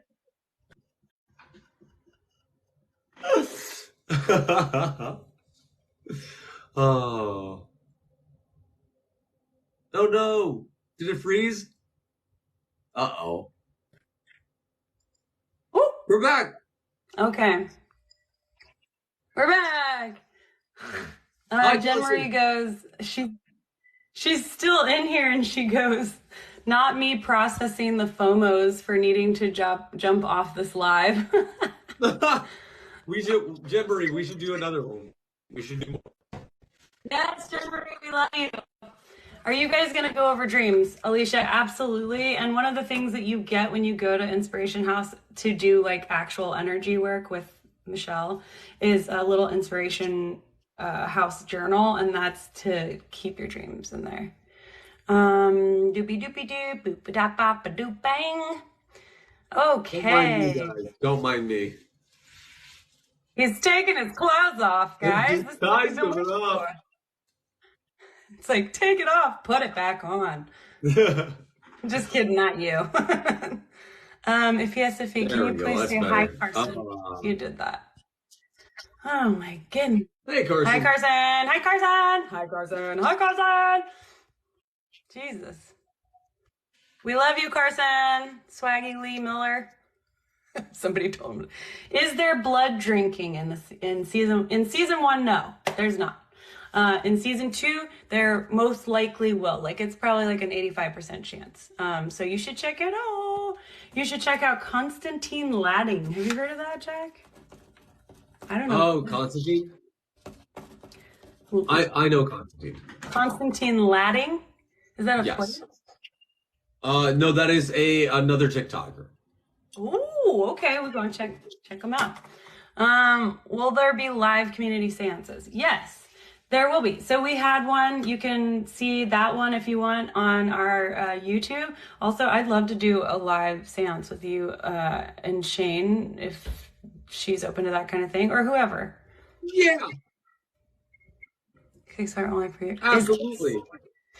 So Alcatraz Kickstarter is not only for USA, it's for all the places, but we don't always ship to all the countries. However, if you find an item that you absolutely want that's physical, you can send us a message and we'll make it an add-on for you. Are my comments not showing up? Tiger Lily, I haven't seen your comments. I'm sorry. Tap to 60,000 people. Fen is far back in the chat at the moment. Yes, that's correct. What happens if I bite someone? I'm a vampire reading minded and feeling other energy. I don't know how to answer that, Jack. Oh, wait, what's the question? What happens if I bite someone? I am vampire reading minded and feeling others' energies. I'm vampire reading minds and feeling others' energy. Let me say this.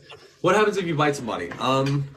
You're probably just gonna give them a bruise, usually. Or if it's in a fun setting, maybe, give them what they want. But on the other end, I will say this. I'll say this. There's definitely different ways of pulling, right? So if you're pulling with the intention of kind of like, I've done this before. I've actually done this before.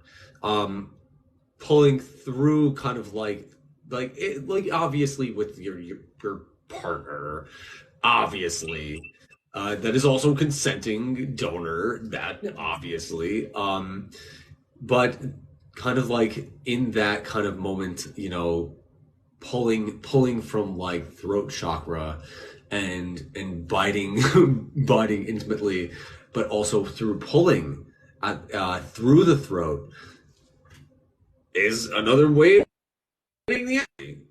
I'm just saying. Yeah, that's a great. Also, in season 1, we cover how kissing for certain vampires is a really important way to pull. So yeah. How do you feel when you are full feeding, Jack? When I'm fully fed, I feel alert. I feel awake. There's a buzz. There's almost an ever-present little like buzz through me, like I'm a little battery. there are definitely different kind of spiritual things and energetic things that happen around me. For example, like electricity, electrical items and technology will have moments of completely malfunctioning. It's happened on Shane's lives where I've walked into the room and like her lights will flicker or her phone will freeze. Like today, she didn't even notice this. Today, I came back from the gym, and the moment I came into the house, she goes, "Oh, Jack's home," and the stream just goes freeze, and I'm like, I'm on the phone, I'm like, "Yup, like clockwork," and nobody even noticed. But yeah, when I am fed, that is how I feel. But I'll give you the bonus. I will give you the bonus one, the bonus part of that question. When I am not fed and I am on my last legs, I was talking to Michelle about it. I have now documented that it's every 3 days for me. It's 3 days. On that third day, that is when the effects start to kind of come into play. That's when the like, I call it like the weight vest starts to kind of get put on. And I noticed that it's like it's there, and it's like, hey buddy, you're gonna need it. And there will be times, and I'm fully guilty of this, of totally forgetting that is a thing I need to do. And it'll be like fourth day, fifth day, and there was one day where Shane, where we walked in. We were out, I think it was for my kids. I think we were out at school, and we're just getting back from picking up my son, and we're walking into the house, and I'm walking up the stairs, and she literally had to put her hands on my back to help me up the stairs, like I was 80 years old. And I get to the top, and I look back at her, and she goes, "It's gonna have to be tonight, right?" And I was like, "Yeah, I think so." And it's like this crushing weight. On top of it, it's like the things that'll happen to me are I'll become super lethargic, very, very prone to kind of like dizzy spells, a little irritable for sure. Definitely irritable. And then the biggest one is all through my body, up through my arms, down my legs, will be like the world is pulling me down. And I'll feel my feet dragging against the ground, and that is the biggest tell. And I'll be like, there it is. That's the one. Yeah, it is really interesting to learn about the different categories of vampires and how they all feel similarly when they haven't fed, but also very differently too, because of the way that their energy works. I have an idea in my mind of what like path of vampire you are, but I won't say until I think we'll have to talk about that like off screen. But yeah, I think it makes sense based on what you're saying, like from my experience without spoilers. Sorry. Oh, thank you, Vanessa. That was nice of you. Somebody asked about the energy thing. Can you go back? I said, can you ask Jack if he saw the picture I made of him? It was on Instagram. Jasmine. Was it the eyes? There were a few pictures that I got recently. Oh, I did get your picture. I thought it was amazing. I thought it was beautiful. You did an amazing job. Thank you for it. Yes. That was Jasmine. Where's Jack from? Where am I from? I am from New York. Does Jack want kids? Pretty sure you have kids. Do you want more kids? I got 2 kids. And Shane and I have very busy lives. We've talked about it before, and we decided that if things get to a point where they get slower, or that it makes sense, then that is a thing we would love to do. Absolutely. At the moment, though, we are way too busy. Oh my good God. I hear you. Ash and I talk about that all the time. We're like, how? Tiger Lily Mama. Okay, you have a place for us to research. This is what I would say.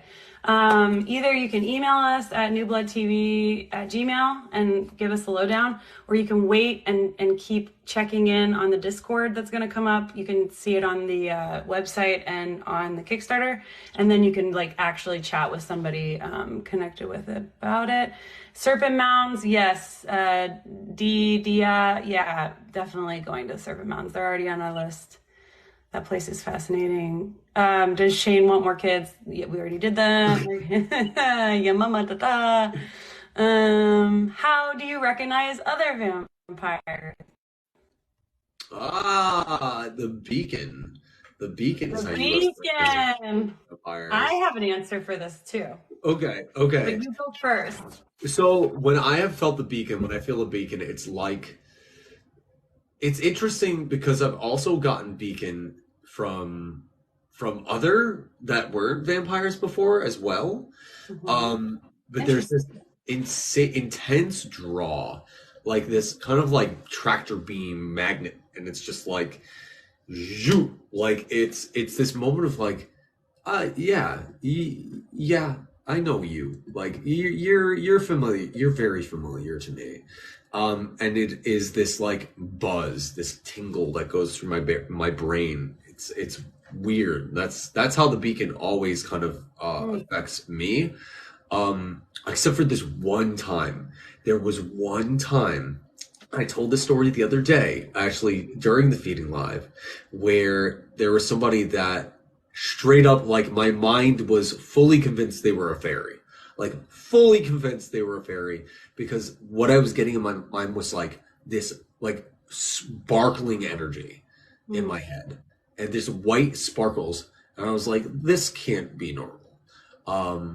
But yeah, that's a beacon on my end.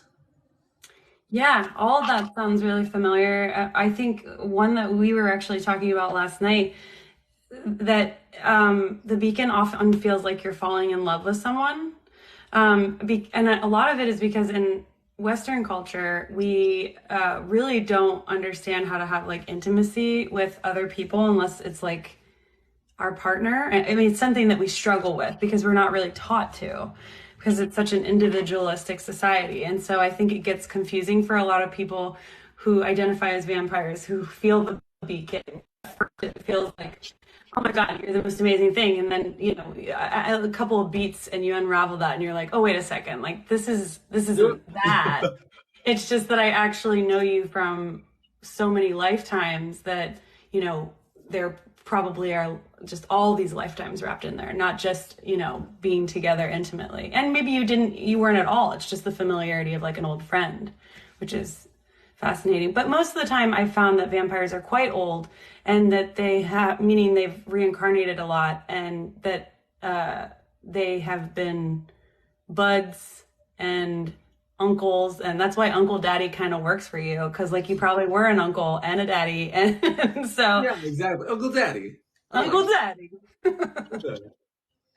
Oh, thank you, Nightfalls. I appreciate it. Thanks, everybody. Alicia, bye-bye. Do vampires hunt, Jack? All right, that's a great, honestly great question, because there's a very deep misconception. Consent. Can I just say real quick that somebody goes as a response, with his mouth and his legs. Oh my God. I mean, he does that. No, I think the idea of hunting, right? Consent is so important. You know, this isn't stuff to play with. You know, you have to very much understand that while there is a great benefit to feeding on somebody, if you are careless, it can cause someone damage. It can cause different things or make somebody sick. So it is extremely important to note that person that you are feeding from fully understands what this is, as well as is someone that you know. So the idea of hunting just kind of contradicts that, in my opinion. That's my opinion. Yeah, I mean, Jack is a sweet vampire. There are definitely living vampires as we speak who do not agree with that and are more of the aggressive hunting vibe. But I do think, you know, everybody that we're involved with is really big on consent. Somebody asked, like, how do you find out donors in your area? Ooh, how do you find donors in your area? Dear Lord. That's tough, huh? Yeah, that's not a real fun. That's not. Yeah.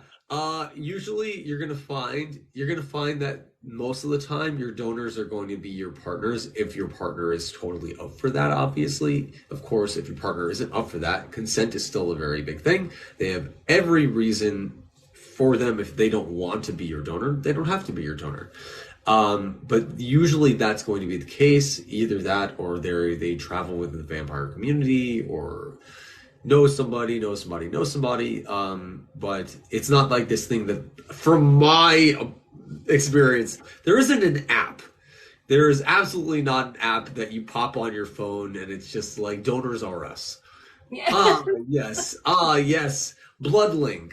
This is the app. There was, I just wanted to say the funny, I don't know, maybe I'm ignorant, but there's this, I don't want to talk shit. But okay, good.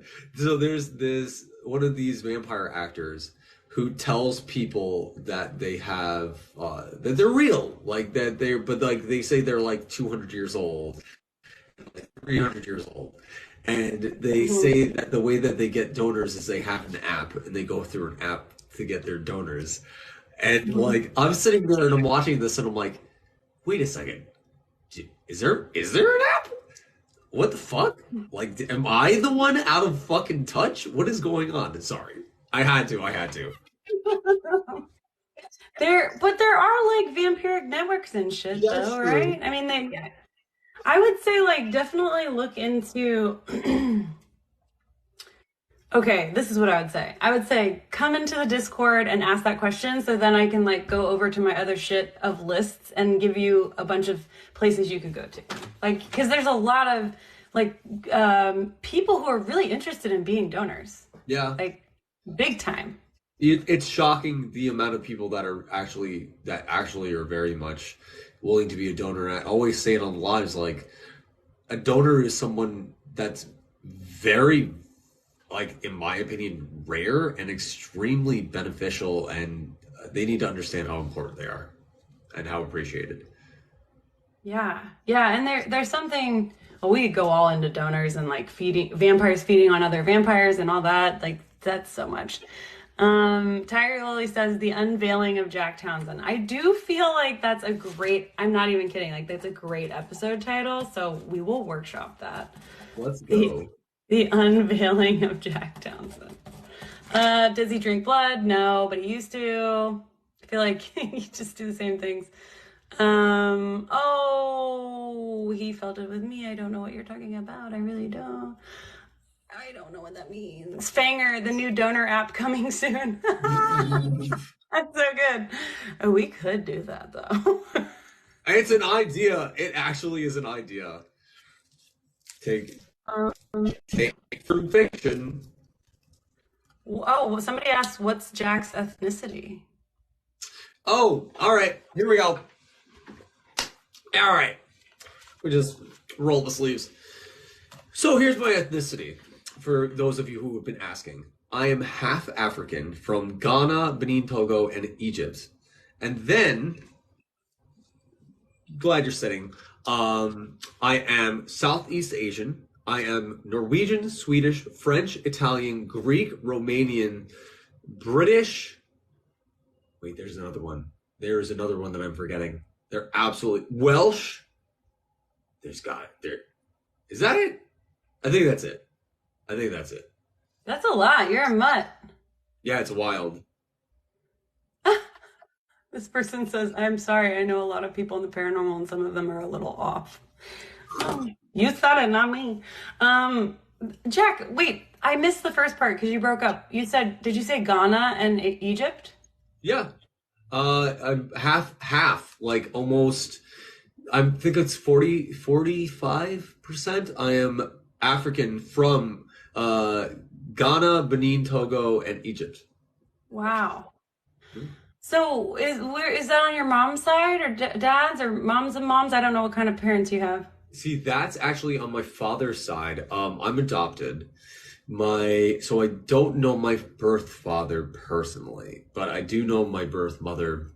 We don't have like much of a relationship, but for lots of reasons I can get into at some point. But my birth father, like that is all on his side because he is very much African. Wow. Yeah, that's really a fascinating lineage, actually, like even within the context of being vampiric. We'll have to dig into that too. Yeah, let's because go. there is some overlap in certain locations. Yeah. It's very interesting. Yeah. Yeah, I know. It's hard to not just want to say everything because it will just like ruin so many pieces of the show, but I have to go, people. Listen, I popped my TikTok cherry and I am tired, okay? You did it in style tonight though. You went for a long time. You did it. Like it's great. Welcome to TikTok Live. Yeah, thank you. I'm pumped. I like this. So I will be doing tons of these. We have like 10 days now left of the Kickstarter. So I'll be on answering questions, doing seances. You are amazing too, Vanessa. Thank you so much. Good rest to you. Yeah. Tiger Lily. Oh my God, you're cute. Cute. Yes, y'all are great. So show up again, and if you want to do seances, also when the Discord goes live, let us know what you want us to talk about, because there's so fucking much when it comes to the land of magical shit. Okay, good night. You're also awesome. Jack, you're the most awesome. Ben, you're the most awesome. Oh my God. Thank you for inviting me. I do know that when you have people get in on your lives that aren't like, it takes away from your like mega lives. So I appreciate you like sharing with me tonight. I appreciate it so much. Are you kidding? Are you kidding me? Are you kidding? I've been so excited to get you on here and to get New Blood TV to get into the live streams, because like this is the place. This is where it happens, and I'm so happy. Yeah, this is it. I can tell. Like when I got on here, I was like, oh, this is where we've been this whole time. Yeah, it's great. It honestly is a vibe. The live, I will say right now, the live streaming on here has changed everything. It's amazing. Really? Oh yeah, it's amazing. Good to know. Yeah. Okay. All right. Well, you heard it here first. More live streams are coming. Love you. Mwah, mwah. Have a great night, people. Good night, Jack, Ben. I'll text you tomorrow. Good night. Good night.